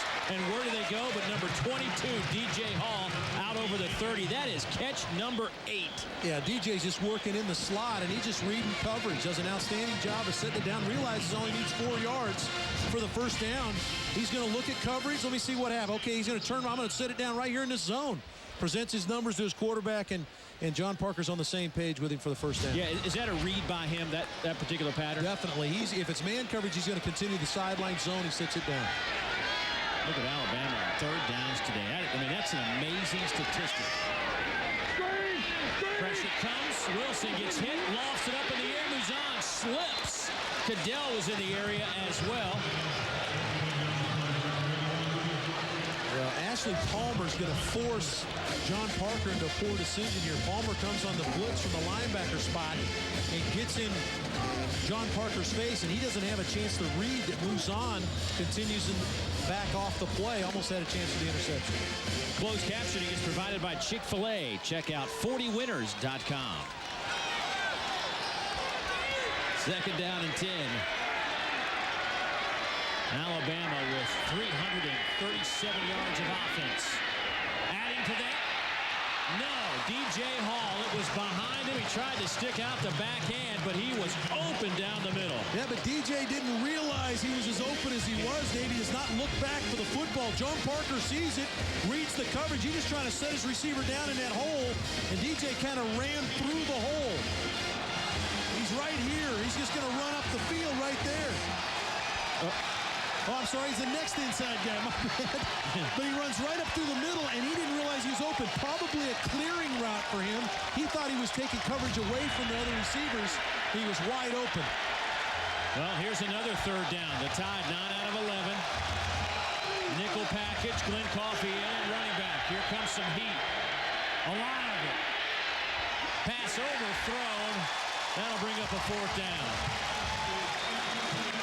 Johnny Brown on a safety blitz. Boy, they brought the house. Yeah, this is when the safeties are coming and you're playing man coverage, you realize they're coming with pressure. Ashley Palmer, Johnny Brown come up, and Johnny Brown, the safety. Ashley Palmer's going to try to jump over the lead back's block. Upchurch trying to block Palmer, freed the hole up for Johnny Brown to get in John Parker Wilson's face. John Parker Wilson today, 23 out of 33 for 227. B.J. Fitzgerald to punt it away. First punt today by either team. It's blocked! Ole Miss will have it inside the 10. Dustin moves on. The special teams star. What is it about this kid on in the kicking game? Returned a blocked field goal last week for a touchdown, and here just blows through a hole, just unblocked. Comes right through, and he does a nice job of taking the football off the foot of the kicker, not laying out. And it allows Ole Miss to get the ball inside the 10. Ed Ogeron told us yesterday, Ole Miss has only returned 5 punts all year. And I asked him why, and he says, because we sell out. We need special plays from our kicking game, and we try to block almost every kick. It's a difference-making play. It's a deflating play to get a punt blocked by the opposing team. Nice play, Ole Miss special teams.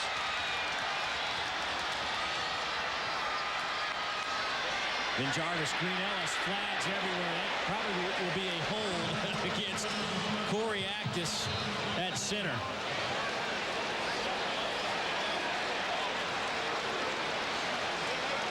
That's not really what you're looking for on a 1st and 10. 1st and goal inside the 10. No, and what it's going to do is it's going to put a major strain on play calling now, because you got to get 20 yards. Virtually 20 yards. You'll be back about the 18-yard line. So, and remember, it's a goal-to-go situation. You got to cover 18 yards in 4 plays. Here's Penn Wagers with the call. Holding, 71 on the offense. Penalty, 10-yard previous spot. Down remain first. So you got to apologize to Corey Actis. I will. Well, actually, Kim Anderson, our spotter, needs to apologize. But we definitely don't want to give Kim a microphone. That would be a problem. Unfortunately, Reed Neely was the individual penalized there. So now important now as you go 5 wides here for Seth Adams to manage the game. They'll try to get it all in one shot. And that may have been movement, but no flags come down. Simeon Castile will make the play at the 20-yard line. Tried to run a little slip screen to Marshae Green, just get a block from your receiver and let him run with it. But nice job with Simeon Castile. He was right on top of the play. So no gain on that play, and it will be 2nd down and goal.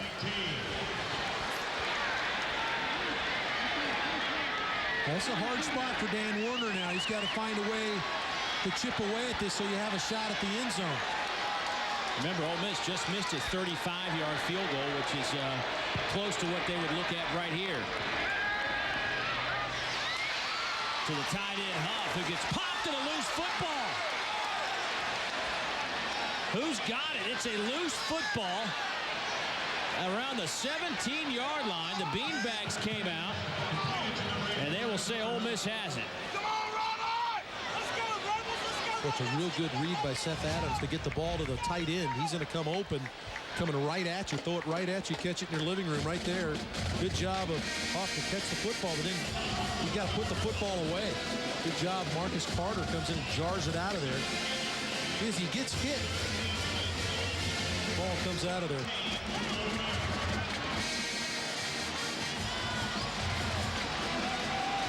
I think BenJarvus Green-Ellis came out of there with it. It will be 3rd down and goal from the 17. And whistles blow to stop the play.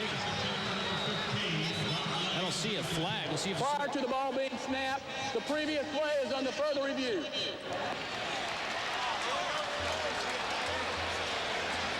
And I wonder if that is an issue of actually where the ball should be spotted now. If it was a fumble, take one more look at it.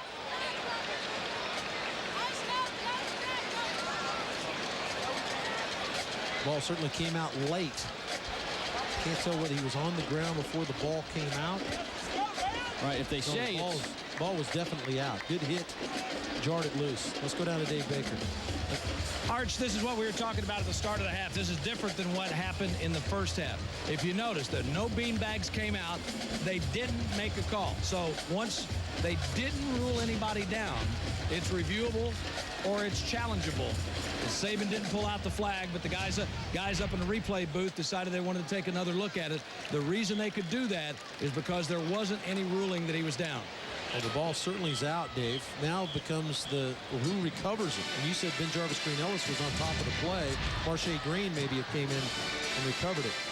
So it all comes down now. What you're talking about, Dave, is where you spot the football.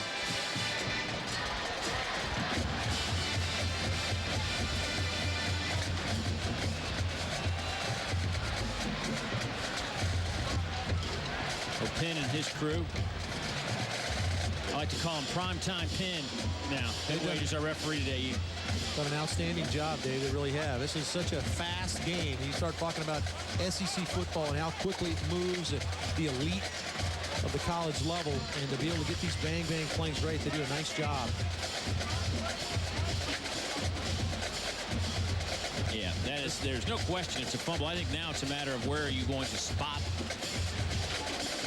When you talk about coming in with a great opportunity to take the lead, if you're Ole Miss and just really kind of screwing up a nice opportunity, got the penalty to start the drive off, then you get the short gainer with the fumble coming out.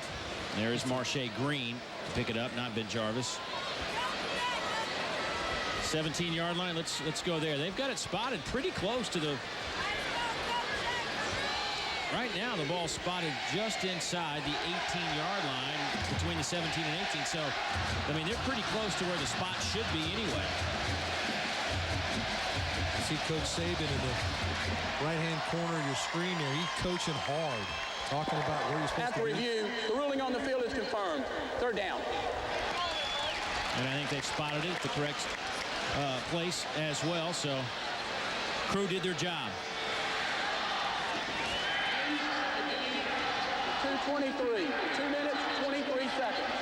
Now as an offensive coordinator, Dave, you got to make a decision. Do I take a shot to get the ball in the end zone, or do I hand the ball to BenJarvus Green-Ellis and settle for 3? This is a long way to cover, and you got to expect Alabama to play zone. Very difficult to be able to fit the ball down the field throwing it. I say I got to, in a game like this, I got to take my points. I'm just a layman here. You like BenJarvus with the ball? Absolutely. But they're going to throw it. Adams, they're looking for the end zone. Touchdown, Rebels! Michael Hicks! Are you kidding me? What a play.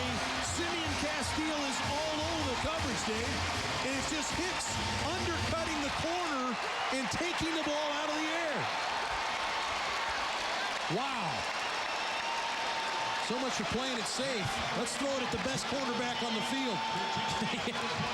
Let's take our chances with Castile and go for 6. And Ole Miss receivers, once again, it's a different guy. Michael Hicks, his first play of the game, really, but just one more in the arsenal.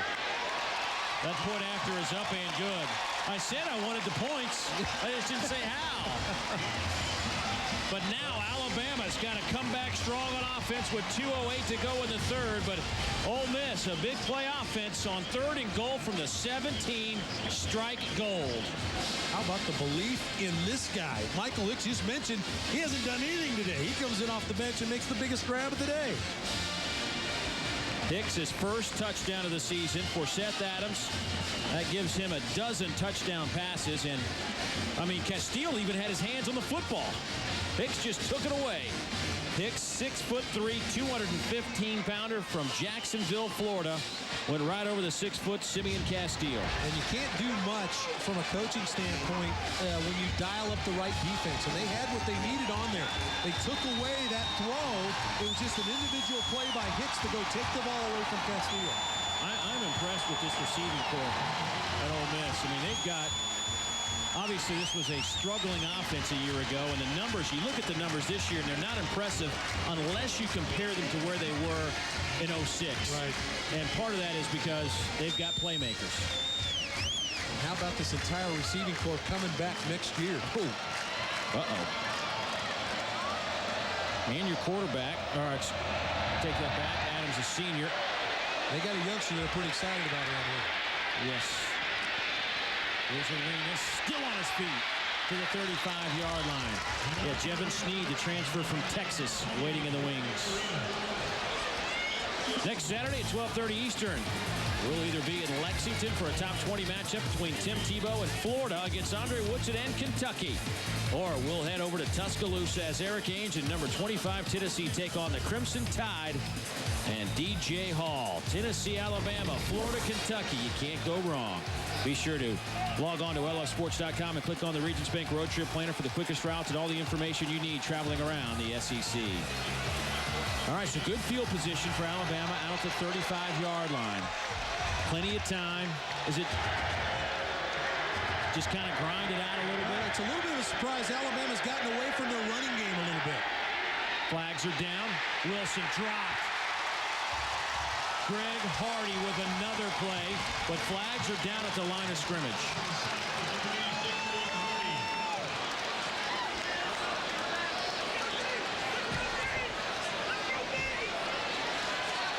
And that'll be declined.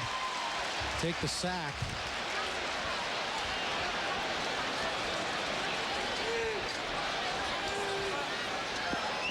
Not enough On the men play back on the line to of the scrimmage. 31-yard line. Penalty decline. Second. Hey, this is just a three-man rush. They dropped 8 into coverage. Hardy coming off the edge. Just a speed rush. Just runs right by the offensive tackle, Mike Johnson, and puts a hit on John Parker Wilson.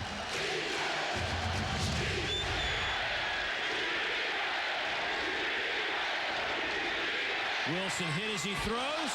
Pass is incomplete. DJ Hall, the intended target.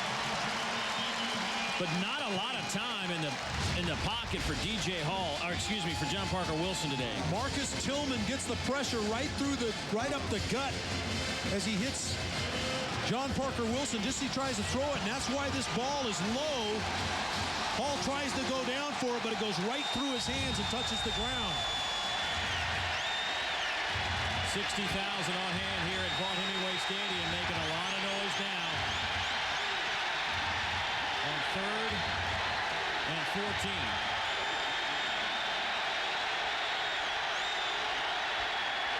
Wilson dropped at the 22-yard line by 86. Greg Hardy. Well, it's a great design by John Thompson, defensive coordinator, because they walk Hardy, and he's outside the slot receiver, so they don't account for him in protection. Hardy's way out to the right. He just comes in untouched. Alabama's offensive line never accounted for him in the protection, and he just walked down John Parker Wilson for the sack. This punt by Fitzgerald gets away, and a little bit of a scrum down there inside the 40-yard line, but Ole Miss defense stands tall. I believe that's their first 3 and out of the game, if I'm not mistaken. The first 3 and out. Boy, it came in a big by that time. Ole Miss defense. Credit Greg Hardy. Yes. Enter our search for the South's biggest college football fans by logging on to aaronsuperfan.com. You can win a 42-inch flat panel TV and be featured on an upcoming broadcast. This week's Superfan is Nathan Davis from Northport, Alabama, an avid supporter of the Crimson Tide. See more by logging on to aaronsuperfan.com. I would say that he's a super fan. Anybody's got the tattoo, the full-size tattoo of the bear on your back is a fan. Bruce Hall with the carry, breaking some tackles to the 44-yard line.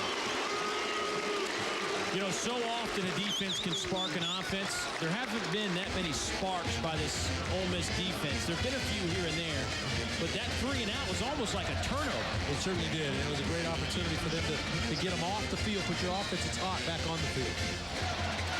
The announcers for this game are selected and compensated by Lincoln Financial Sports. This broadcast is a copyright presentation.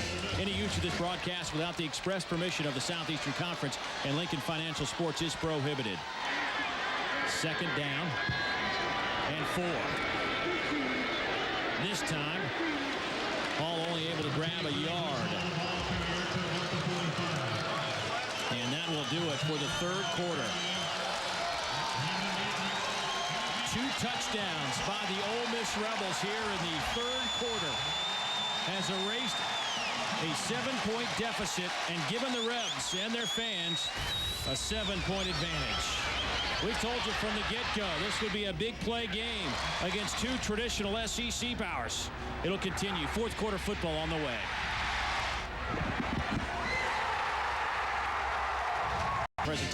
Presentation. 24-17, Ole Miss over Alabama. A really important game for the Rebels in the course of this season. 2-4 on the year, winless in the league in 3 tries. And right now they lead it by 7. Our stats through 3 quarters presented by Polaris. And look at the total yards. We're closing in on 700 yards of offense. Well, this is an area right here where Ole Miss was trailing by 6 minutes in the first half. Now the Rebels will line up on 3rd down and 3. They'll throw for it and won't get it. Big hit from the corner on Bruce Hall, or excuse me, the safety Rashad Johnson steps up and lays the hit on Hall, a yard shy of the 1st down. Well, we talked about Rashad Johnson playing center field and making a play. Here he has to come up and support against the short throw or the run. Does an outstanding job. He's got the back in the flat. He jumps over the top of the slant route and is right there. What a nice tackle to keep him short of the 1st down. That was picture perfect from Johnson. Played that really well. He did a great job of not getting rubbed off by the slant. That was the design of the play. Came over the top and made the tackle. Now the Rebels will have to punt for the first time to the dangerous return man Javier Arenas, who stands at the 10. Justin Sparks hits it off, and it's a good high kick. Arenas will let it bounce. Ole Miss cannot save it. It'll come out to the 20-yard line. And they'll mark it at the 1. Wow, they will say they'll mark it at the 1, but there's a discussion on the goal line. We'll have it for you when we come back.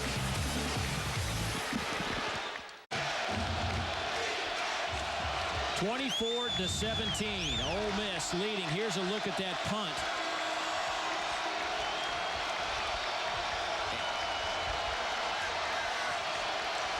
Let's go down to Dave Baker. I'm sorry, Penn Wagers, the referee, was just telling the crowd over the mic that the previous play was under review. The ruling on the field was that the down man for Ole Miss had firm, this is Penn Wagers' words, firm possession of the ball before he went into the end zone. And now that play is being reviewed. Penn announced that it was being reviewed. He did not announce that it was a challenge. So from everything that we can tell, both teams each have their challenge still in pocket for this fourth quarter. You know, it just appears to me, Dave, just looking at it live from where we saw that he was obviously, you know, he was in the end zone by the time he had possession. He saw the foot that came down on the goal line. Yeah, it looks to me like by the time he gains possession of the football that he is certainly on the plane of the end zone or going into the end zone. The foot comes down on the goal line. And it's interesting to see if he's reestablished himself in the field.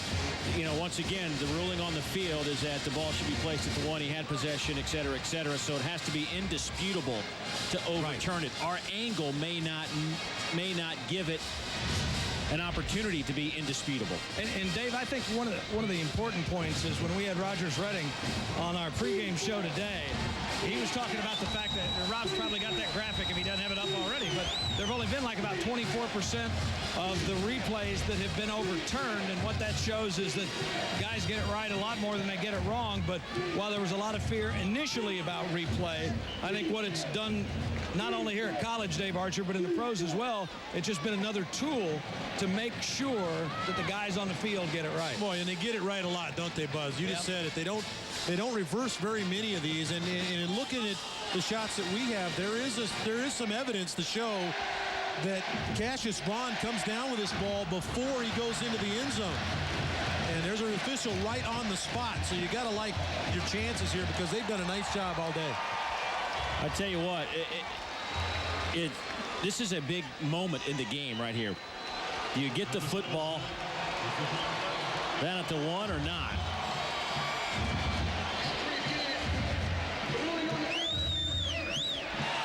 Video evidence shows when the kicking team player had the ball, he was in the air. When he came down with the ball, he was in the end zone. Therefore, he did not complete the catch. The results of the play is a touchback. Well, Dave, I finally got one right.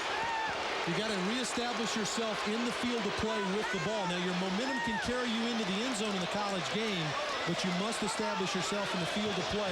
He caught the ball in the air and trying to get the foot down, he landed on the goal line. Oh, that's a huge break for this Alabama offense. I mean, the way the Ole Miss is flying around, you don't necessarily want to be starting at the 1 yard line. And it's a nice job of the officiating crew getting it right, so Alabama's not on the 1 yard line. All right, well, 1st and 10 now from the 20. Upchurch in a tailback. He'll get the handoff. He's got a hole. He's out over the 30, right at the 30. That'll be a gain of 10. It should be enough for the first down. You know, Roy Upchurch is getting a lot more opportunities to carry the football because Glenn Coffey's laid it on the ground a couple times. And as a coach, when you're going to put the ball in the hands of your running back, you got to know it's not coming out. And that's why Roy Upchurch getting a lot more opportunities to run the football. The rushing yards. Ole Miss with 86. Of course, 56 of that came on a big Ben Jarvis Green Ellis run early in the third quarter. Wilson has time, steps up, fires, caught by DJ Hall. Boy, that was good fluid motion by John Parker Wilson. He actually had time to throw the football. Great timing, nobody in his face, Dave. You said it. He was able to come out, just come out of the play fake, set your feet, let it go. Deep out route, nice job, work the feet, the little toe touch on the sideline by DJ Hall. That guy's I love DJ Hall. He can play on my team any day. 17 yards on that pickup, but only about a yard or so from Upchurch, brought down by Brandon Thomas.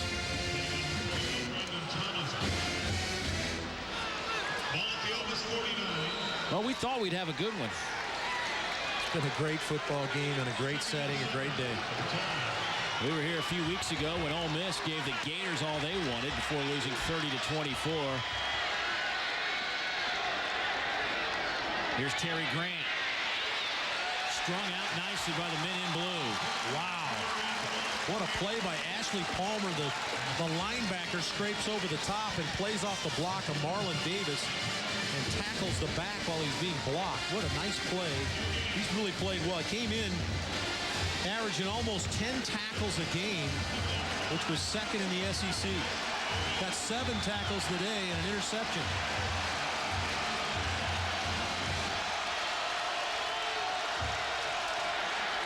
Third down and 7.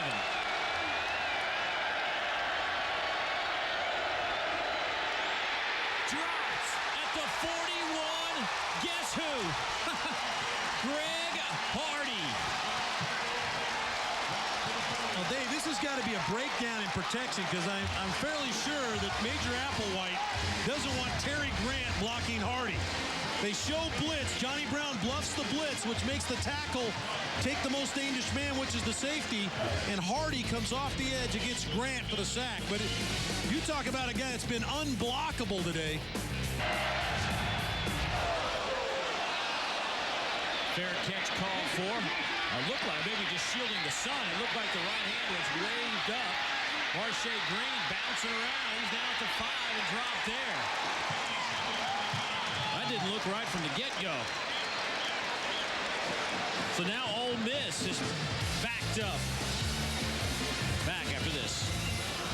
Ole Miss leading by a touchdown. 11:28 to go in the game. Ole Miss backed up at their 5-yard line.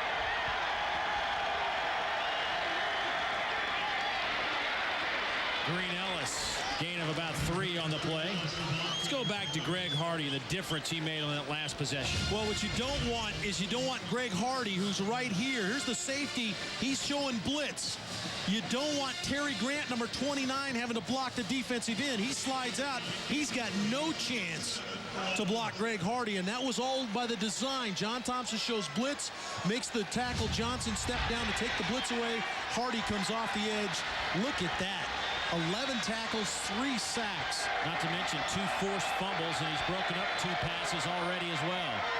Play action. Adams rolls right, fires, pass cut, first down. That goes to Dexter McCluster. A 10-yard pickup. Marcus Carter and Simeon Castillo converge on the tackle. A little hitting going on out there. Dexter McCluster catching the ball out of the bootleg, little delay. Well, you talk about high-level receiver play. Let's go down to Dave Baker. Rich, I thought you made a great point earlier in the half about, confidence has a short shelf life for play callers. I think that last carry was BenJarvus Green Ellis' first carry since the 56-yard run. And Alabama has gone totally away from the running game ever since they had the fumble down there inside the red zone when Coffee fumbled it. And both teams, it looked to me now like they were having a lot of success with it. But it looks like the advantage has now gone over to the D coordinators instead of the offensive coordinators. Yeah, Dave, I think getting away from the running game, it kind of set up what you had the first 3 quarters. Was that run game having to come up and defend the run. And both teams have kind of gotten to throwing the football a bit. Let's see here. Here Ole Miss has opened this drive up with letting BenJarvus Green Ellis be a part of it. Green Ellis, 16 carries, $129. Breaks a couple of tackles. Falls forward out to the 24-yard line. That'll be about 3.5, 4 yards shy of the first down. He's just a guy that finishes runs, Dave. He gets hit, but he finishes the run, and he's always falling forward. You rarely ever see BenJarvus Green Ellis fall backward. When you fall forward, you carry the ball 30 times, you fall forward, that's another 30, 40 yards of yardage just by falling forward with the football. He finishes. See if the Alabama D can stand tall here on a 3rd down and 3. Done a nice job of getting a receiver in motion and getting a cluster look, finding one open. And Ole Miss calls a timeout. Play clock got down to 1. Ed Ogeron calls the timeout, and we'll step aside as well.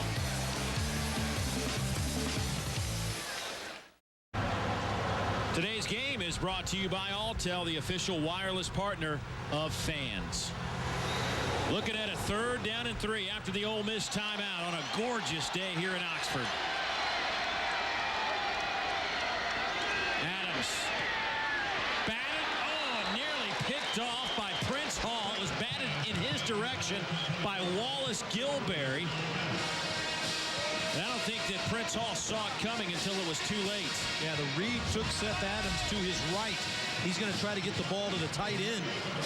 And the ball batted by Wallace Gilberry. Boy, the 2 defensive ends that are playmakers are making them now. Gilberry and Hardy. Yeah, I don't think you're too excited about punting it to this guy either. Arenas, yeah, 35-yard line stands Javier Arenas, averaging over 13 yards per punt return. 3rd in the SEC. This is a good kick. Arenas will take it at the 25. He's got plenty of room. Look at Arenas go. Javier Arenas to the 30. Dropped at the 23-yard line. And the Tide are in business. What Javier Arenas does to the other 10 players that are on the field with him is he gives them a feeling that we can make a big play at any moment. And it's just a matter of giving him a little bit of daylight. And then just get your hat on somebody. Get in between another defender, another colored jersey. And Arenas is going to get it down the field. Let's go down to Dave Baker. We talked about special teams a lot, Arch, but right at the head of that play, the guy that made it go, that kept the gunner from making contact with Arenas, was Simeon Castile, a guy who's been battling his tail off in his secondary all day. 55-yard return, sets it up at the 21-yard line. 8:56 to play. Terry Grant runs into a wall, still on his feet. Bounced around like a pinball. Maybe a yard. Dave, you go back to what Coach Saban's told us all week about finishing football games and trying to get this, close something out. The effort that Dave Baker just talked about, Simeon Castile, your frontline guy, one of the best cornerbacks to ever play at Alabama, blocking the gunner on punt team to try to provide an opportunity to spark for his team to win a game. Alabama, all they do is have close football games, it seems like. Great footwork by Terry Grant. He's inside the 5, down to the 3-yard line. 17 yards before Cassius Vaughn and Kendrick Lewis bring him down. It seems like when they need a run, Dave, it's off this left side.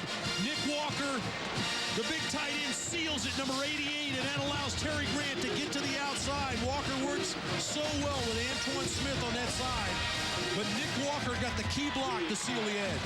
And Grant out of Lumberton, Mississippi, highly recruited, even by Ed Ogeron and his staff, but he decided to go to Alabama. They're glad to have him. Former Mississippi High School Player of the Year. Stopped for no gain.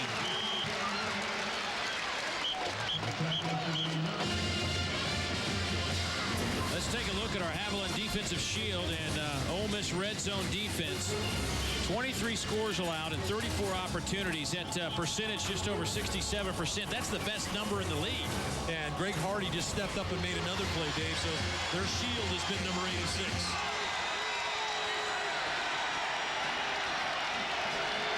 Out of the eye, Grant, your tailback. He'll get the handoff. Bounces it outside. Touchdown! Crimson Tide. Came with the G play to the left side. Antoine Caldwell, the left guard, is going to get out in front. And Huber, the fullback, is going to get the block to seal the edge. Here comes Caldwell, 59. There's the block. Huber, the fullback, gets the seal, and Grant's in the end zone. Terry Grant idolized the great late Walter Payton as a running back, and if that wasn't Walter Payton-esque, I don't know what is.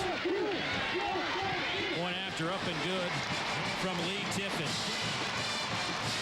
Terry Grant, the redshirt freshman from the state of Mississippi, ties it up at 24.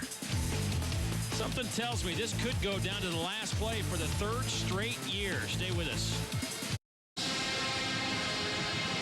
24-24 here in Oxford, Mississippi. Our Charlie's O-Zone. Alabama on October 13th. Look at the numbers, okay? Wow. They've played 13 games. Actually, this is their 14th game on October 13th. They've outscored their opponents 366-23 in those 10 wins with 7 shutouts. They've had some pretty good fun on October 13th. Yes, they have. That's one of those useless stats. It's just interesting. Mike Wallace leaps up in the air and gets hammered out near the 25-yard line. Return of 15. Dave Archer, Seth Adams, give me your thoughts. Well, I like the way he's managed the game. He's really only made one mistake. He threw one up for grabs on a long ball that was picked off. But he has done a nice job of taking care of the football. When he's had an opportunity to take a shot, he's put his big-time receivers up the bat. And you've seen them all make plays. Here, Hicks makes the big catch that put him in the lead briefly. It's now tied 24-24 here in Oxford. I look at that touchdown by Hicks a minute ago, and I'm just watching Castile going. He's thinking to himself, I've got my second interception, and then boom, here comes Hicks. Yeah, just a big play, individual play. Adams will throw it. Oh, nearly picked off behind the fullback, Jason Cook. And if that ball had hung up in the air for another fraction of a second, the Tide might have taken it the other way. Well, he wanted to throw the ball in. He wanted him to cluster up the sideline. But if you're going to throw the ball to the big fullback in the flat, cannot throw it on his back shoulder. See those great big shoulder pads? He's got limited flexibility. Those are linebacker hitters.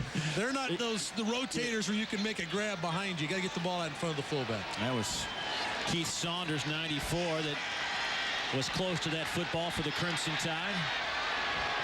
Second down and 10. Under 7 minutes to go. Castile on a corner blitz. It's picked up. Adams fires over the middle, and this one is picked off. Ezekiel Knight. Touchdown, Alabama.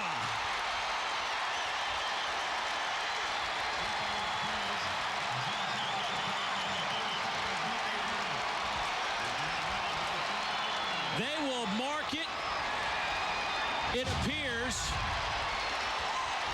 at the 5-yard line.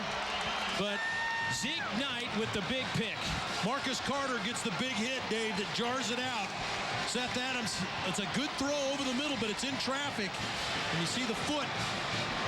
They marked him out. Officials right there on the play marked him out at the 5-yard line. But nice job.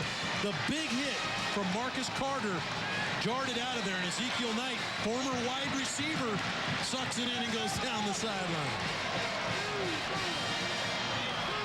And now the Ole Miss D, which has been pretty good inside the red zone this year, will have to stand tall. Toss sweep. Grant, right side. Jeremy Garrett drags him down. Well, Ole Miss has done a nice job, Dave, of buttoning down that side of the line. Most of the hay has been made by this offense going left side. Let's see if they get back to the ground game going left behind Caldwell pulling out in front and Nick Walker, the big tight end. They've done a nice job on that left side. John Parker Wilson today. 24 out of 36 for 245.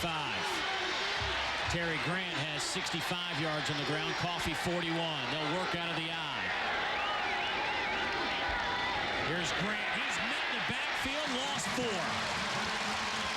And if I have to say his name again, I'm just not, you know who it is. If you've been watching the game today, you know who it is. Can we go ahead and call him the SEC Defensive Player of the Week? Yes. This is an unbelievable play because he knifes through the block of Nick Walker, the tight end. Nick Walker, the tight end, is supposed to pick up Hardy off the edge. He just knifes between him and Antoine Smith. Or, I'm sorry, Andre Smith, and makes the play in the backfield. Another big play by number 86. 14 tackles, 3 sacks, 2 forced fumbles for Greg Hardy today. And now you're looking at a 3rd and goal from the 7. Out of the shotgun. Wilson pump fakes. He's chased and has to throw it out of bounds. And who chased him down? I mean, this is almost a joke. He can't be blocked. He just will not be blocked. He refuses to be blocked. And how about this defensive stand by Ole Miss? The turnover, the ball at the 5, 1st and goal at the 5-yard line. A defense that's been maligned, not ability, doesn't have the ability to keep people out of the end zone, rise up and stop Alabama. Ed Ogeron happy with the stand after the interception. We have seen a lot of fake field goals this year. We'll see if this is one of those or not. Lee Tiffin from 24.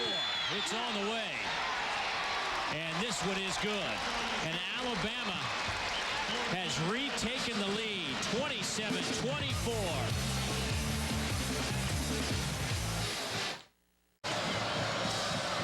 27-24, 5:14 to go. The last two games have been decided by 3 points. And they've come down to basically the final play of the game. We're heading in that direction this afternoon. Marche Green dropped inside the 20. Here's a look at what Greg Hardy, some of what he's done today. 86 in blue has been a one-man defensive team. Can I go ahead and get my nomination in now for SEC Defensive Player of the Week, maybe National Defensive Player of the Week? He is harassed. He has been, it's like he went to the meetings with John Parker Wilson this week. He's been all over. Our principal financial edge of the game, look at his numbers. It really is just a sickening game in terms of statistics for the defensive end who was basically benched last week. He got the message. Then Jarvis Green Ellis dropped at the 15. Ezekiel Knight, the linebacker, steps up, and that'll be a loss of 3. Ezekiel Knight does a nice job of playing off the block, the fullback, and then just slips out and gets Ben Jarvis on the ground. That's a tough job of getting Ben Jarvis Green Ellis on the ground. He did a nice job of wrapping him up. Seth Adams now, Dave, is going to have to make some plays. Got to get these receivers back involved. Underneath routes, reading the coverage, move the chains. 4-man front by the Tide. Adams slant pattern. That was nearly picked off. Prince Hall again. He's had a couple of footballs fall right in front of his face mask today. Well, Kareem Jackson does a nice job on the slant route. He's playing inside technique anyway on Mike Wallace, and he just jumps the inside route. Really no place to go with the throw. Tried to fit it in there to Wallace, but Kareem's all over it. Dave, you're looking at a third down here. And I know you're backed up. You got 4:28 left, only one timeout. How far do you need to go before you start reaching 4-down territory? I mean, they obviously punt it in this situation. Yeah, you got to punt it here. You got to try to get the first down here. Right. Take a shot down the field for a first down. And they had the first down, but McCluster just dropped it. Wow, the one guy that has caught everything thrown at him, Dexter McCluster, just cannot pull it in when they needed it. And with 4:22 on the clock, Ole Miss will punt. Just a deep crossing route. McCluster clears Prince Hall, the linebacker, 21, and well-thrown ball. That's one you just got to suck it in and you got to take it. He wanted to turn and run with it before he got the ball. You know, we've been talking about how good this group has been all day today, and this is an example of what Ed Orgeron has said. They just seem to have a meltdown at a critical time, which has cost them a couple of ball games today. Sparks will punt it away. It's a high-hanging kick to Arenas. And here goes Javier Arenas again, dancing around to the 45-yard line. This guy is something special with the football in his hands, and flags come in late.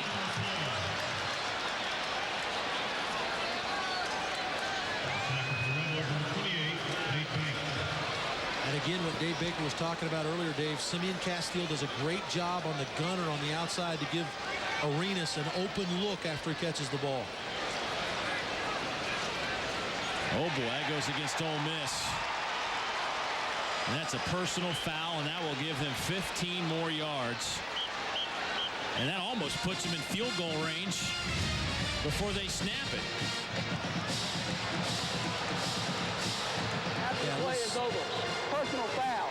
Number 68 slap in the head on the kicking team. and then Added on push to the end of the down. run. I don't know. First down. This is such an important game. Maybe a ticky-tack call there. That was the long snapper, Preston Powers, with a head slap. This is football. Yeah. You've received worse. Yes, I have from you. Not many penalties today, however. We've had some games where there have been some both teams in double figures in that department. John Parker Wilson throwing it to DJ Hall. Pass is caught at the 15. How about the play call by Major Applewhite? Comes out play action and goes to his big-time receiver to get it down to the 15-yard line. A gain of 13, but it's almost like a run when you're throwing it to Hall. Well, what a great route. Just twist the knees in the ground of Dustin Mouzon, and that's the big-time corner for Ole Miss. Major going after the throw. There's DJ Hall. How about 11 grabs today? He's just smooth. They'll throw it again. This time, DJ Hall gets locked up at the 5. It goes incomplete. It's a good decision by John Parker Wilson with this particular play call to throw the football away. He wanted DJ Hall again, didn't have him, did not put the ball in jeopardy, threw the ball out of bounds. A little surprised, though, that Alabama's not trying to run the ball a little bit and move the clock. Let's go down to Dave Baker. I was just kind of thinking, like about 3 runs up the middle. Ole Miss has only got 1 timeout left, and then maybe a kick to put you up 2 scores. But that's just me. I'm a layman.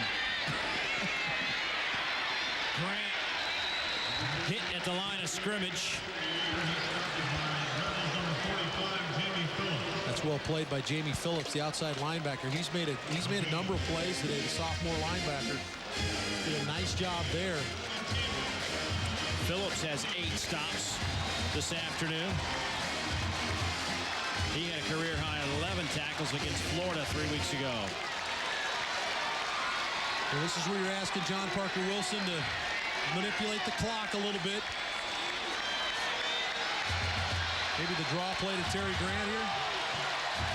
Well, this team just 1 out of 6 on 3rd downs this half. They were 8 out of 9 in the first half.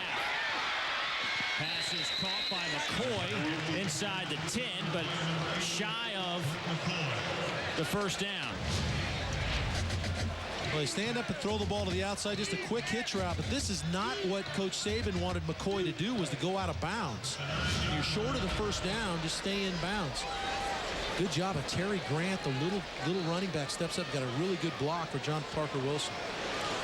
Ray Jerry of Ole Miss down on the ground. Maybe looks like maybe a cramp the way when I watched him over there. The way he grabbed that leg immediately made it look like a cramp. 4th down and 4 for the Tide. Dave, I want you to look at the protection here. Terry Grant's right here, the little running back. Watch him chop the pins from the rusher to give his quarterback a chance to throw it. And we talked about Glenn Coffey, a little bit bigger back, maybe a little bit better in pass protection because of his size. Terry Grant's going to keep himself on the field a lot more and making those kind of blocks. So they'll try to make this a 6-point game.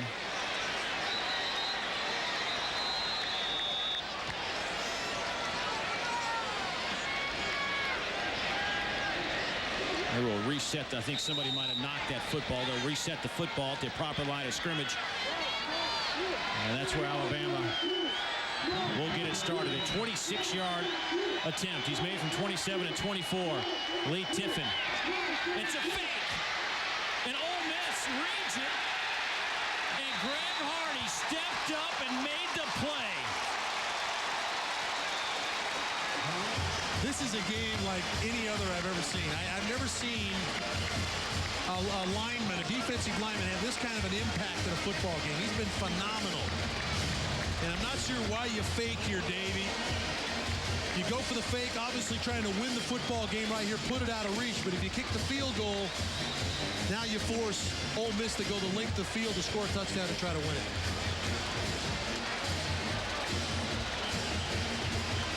I mean, Greg Hardy just played off his blocker, came, stepped up, made the play.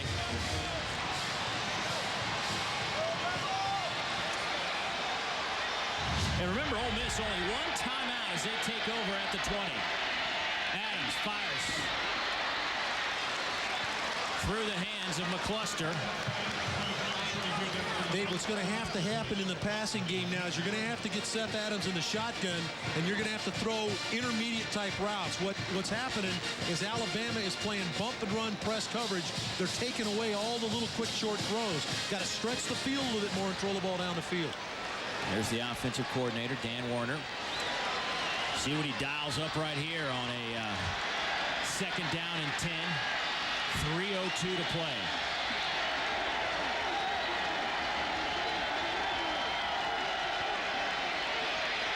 Adams has all day to throw, lofts it up. for Marshae Green. Had he thrown it a little deeper, there was nobody for Alabama that could have stopped him. Yeah, good job of Marshae Green. Adjusts his route and goes deep. All Seth Adams has to do is get the ball out there to him, and he's got a chance to run with it. But Simeon Castile was able to get up high and knock the ball away. And Castile came down on Marshae Green's leg. He limped off the field. Castile's played a pretty good game today. He has made a lot of plays and been in the right spot a lot of times this afternoon.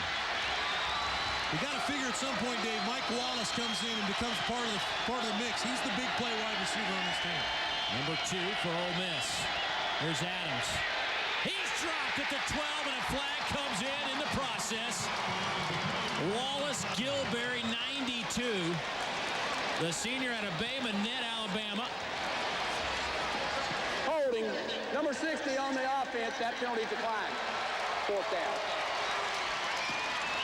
And Dave, 2:48 to play. You got to go for it here, I would assume. Well, you go for it and don't make it, you essentially give the football game away. So they're going to keep their offense on the field.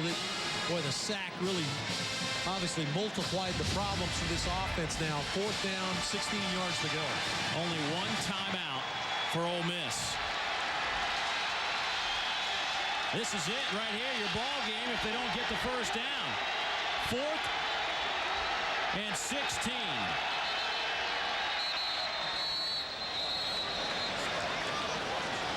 I don't see any flags. Probably a timeout taken by Alabama, perhaps. Time. Ole Miss, their last timeout of the half. So Ole Miss will burn their final timeout on a 4th down and 16. But this series in the last 2 years have come down to the final seconds. 2 years ago here in Oxford, Alabama's Jamie Christensen hit a 31-yarder as time expired for the 13-10 to win. And then last year, it was overtime in Tuscaloosa as the Rebels kicked a field goal to take a 23-20 lead. But the Tide's John Parker Wilson hit LaRon McClain for a 2-yard touchdown and the Alabama win. Bama has a 44-8-2 series lead, 19-3 in this series since 1977. When Eli Manning was running the show here, Ole Miss able to get a couple of games against Alabama in 01 and 03. Let's go down to Dave Baker. Hey, Arch, I've been trying to do some reflection here. As you look at that last series, as we were talking about it for Alabama, you can understand a play caller going for the knockout, but, you know, that fake field goal call's got to come from the head guy, and his thought process has got to be, okay, if we don't get it, you know, field goal, we still go to overtime. If we get it and they come down and score a touchdown, we're still in it. And here it is, 4th down. Adams fires. Long pass, it's caught at the 28-yard line. First down, Rebels. Michael Hicks. Unbelievably, it looks like Castile loses where Hicks is. They're just playing off in zone, and they're all running deep off on the left side. And Hicks is the guy that runs the outside. He's along the sideline, and he's just shut it down. And it was not Castile that lost the coverage. It was Lionel Mitchell, who had been brought in off the sideline as the extra defensive back, lost the coverage on Hicks. So 1st and 10. Delay handoff, and with no timeouts, Ole Miss is going to have to hurry. Wallace Gilberry makes the tackle. Gilberry having a pretty good game. Yeah, losing a lot of time here. Get lined up, get set. Loss of 2, 2nd down and 12. Adams pump fakes. Lofts it up in the air, looking for Hicks to make a play, but it's out of bounds.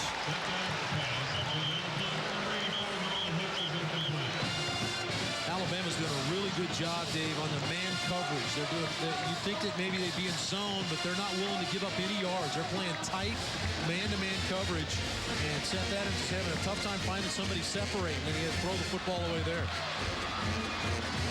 3rd down and 12. Who can close the deal here? It's been the issue for both of these teams, finishing out games. Ole Miss has had some good success when they get 3 receivers to one side, release a 2 up the field and 1 underneath. Adams. Pass is caught. Mike Wallace near midfield out at the 48-yard line. Kareem Jackson on the coverage. That's a first down, a pickup of 18. Just running straight up the field and setting it down. Turn around, Adams with a well-thrown ball. You had to figure that Wallace was going to have to become a guy that was going to make a play for you here in the final 2 minutes.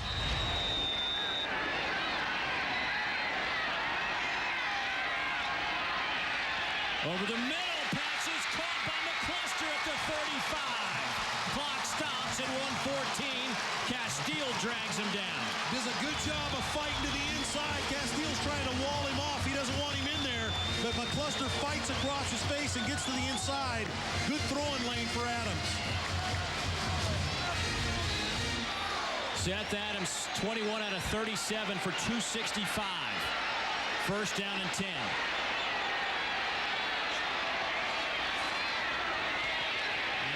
Is dropped at the 34.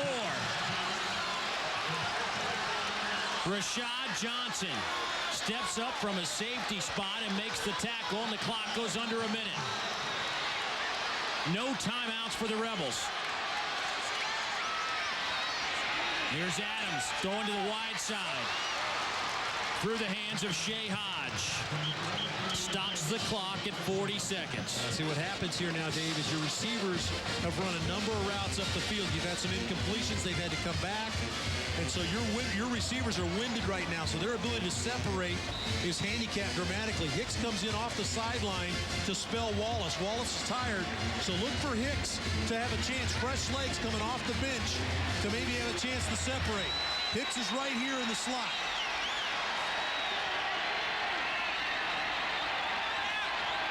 Third down. Pressure coming. Down goes Adams at the 45-yard line. Brandon Dederick, the sophomore out of Elizabethtown, Kentucky. Boy, it's a great pressure by Alabama. They came in a little bit of heat. Hicks was wide open. 17 seconds.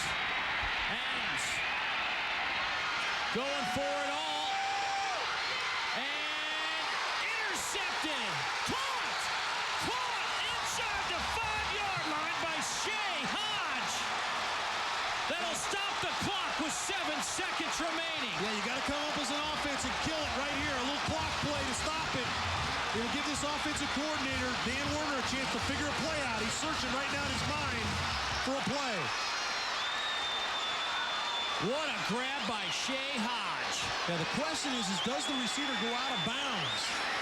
We'll get a chance to look at it after they kill it here. They're going to review it. Nick Saban wants a timeout.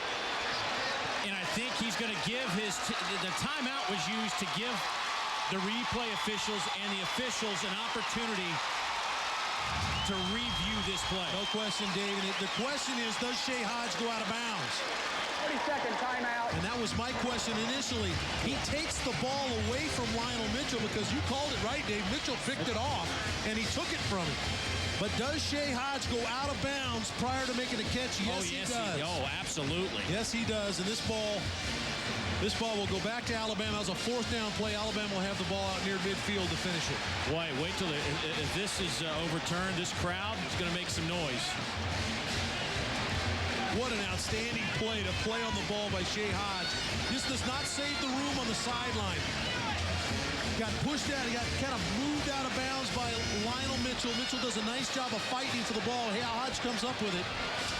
Boy, Mitchell had the interception and just ripped out of there by Hodge. Let's go down to Dave Baker. Dave, you're exactly right. That's immediately what Nick Saban did. Now, you know, that's the benefit of having your timeouts late because, in essence, he's challenging without using his challenge because he called a timeout, which gives him more time upstairs to take a look at it. But normally when somebody goes out of bounds like that, the official will normally drop a bean bag or a hat to indicate that. Yeah, this is not under review, Buzz. It's not a, they can, but they review it as the normal process. Right. Correct. I mean, they've given him more time to look at it. But there has not been a review. There you go. There you go. And then my question is here as well is Ole Miss they were lining up in an offensive formation, Arch. I mean, do you take one more shot at the end zone, or do you just, since you got this stoppage, do you bring that field goal team out there right away in case there's a muff or something crazy happens? No, I think you take a shot. There's 7 seconds. You got to trust your quarterback. He's going to get the ball off, take a shot for the touchdown. You got to figure you can get that play off and then kick the field goal with what's left. But I'm just not sure they're going to get a chance to with the way he was forced out of bounds.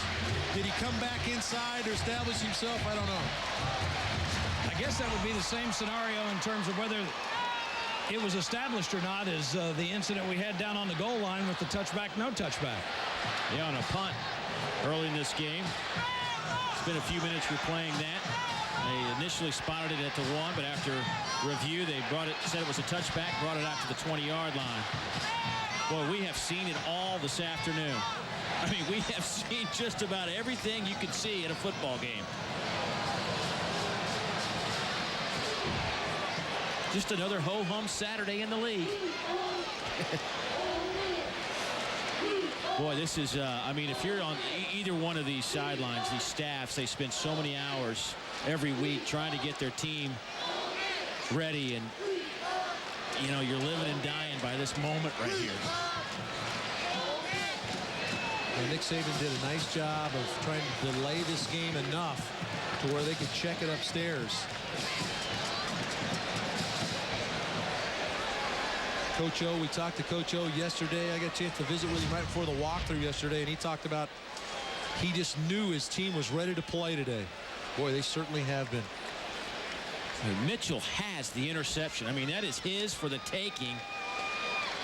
And Hodge just comes in and wins the battle.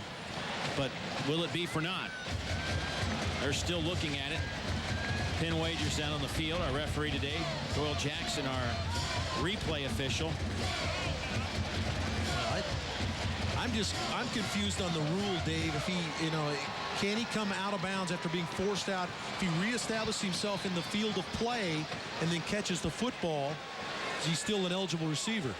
Yeah, I think that this is going to have to, I think they're going to end up, when it's all said and done, they're going to end up reversing this call. And at that point, it's game over, and Alabama slides out of here with a 3-point win. Yeah, the longer this goes, you figure the more likelihood is they're trying to find out where the ball is supposed to be placed for Alabama to kill it's the going to be back here near midfield somewhere. Right.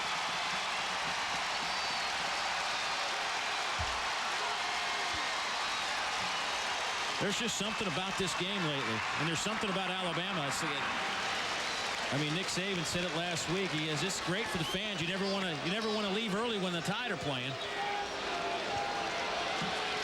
They blew a 23-point lead. They led Houston 23-0 last week and had to hold on for that one. Yeah, it was a Simeon Castile interception in the end zone that sealed it. Here comes Pin Wagers to tell us what the story is.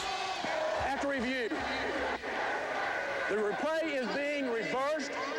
Video evidence shows the offensive receiver went out of bounds on his own, came in, was the first player to catch the ball. By rule, this is illegal touching. It was fourth down. The ball is changed over. First down. That is your ball game. And the key phrase in that whole thing, Dave, was that he said that the receiver had run out of bounds on his own. He was not forced out of bounds by the defensive player. And then watch Coach Ed Ogeron.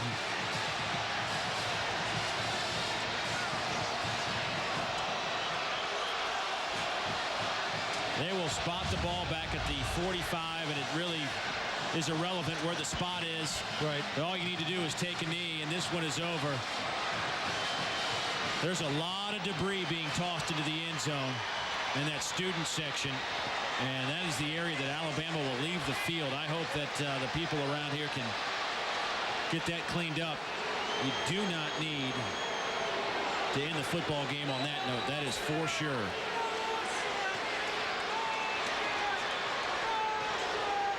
Well, for the third consecutive year, Alabama will hold on, and it comes down to basically the final play of the game. They win it by 3 points, and all kinds of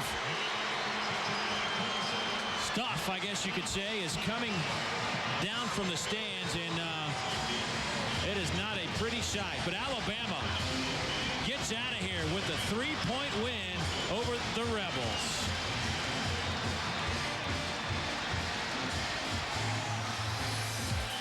The Alltel SEC Game of the Week has been brought to you by Alltel Wireless. By An amazing game. Boy, we had it all today, and Alabama wins it. They improve to 5-2 and 3-1 in SEC play. Ole Miss goes to 2-5, 0-4. Time for our Lincoln Financial Group players of the game. DJ Hall, a huge day, 11 grabs, 140 yards. Greg Hardy, he should have been, he's every kind of player of the week, player of the game, you name it. And in recognition of their efforts, Lincoln Financial Group is pleased to provide $2,000 to the scholarship fund of the 12 member institutions of the SEC. Hello, future. Well, this is how this game basically ended. A reversed call does end Ole Miss.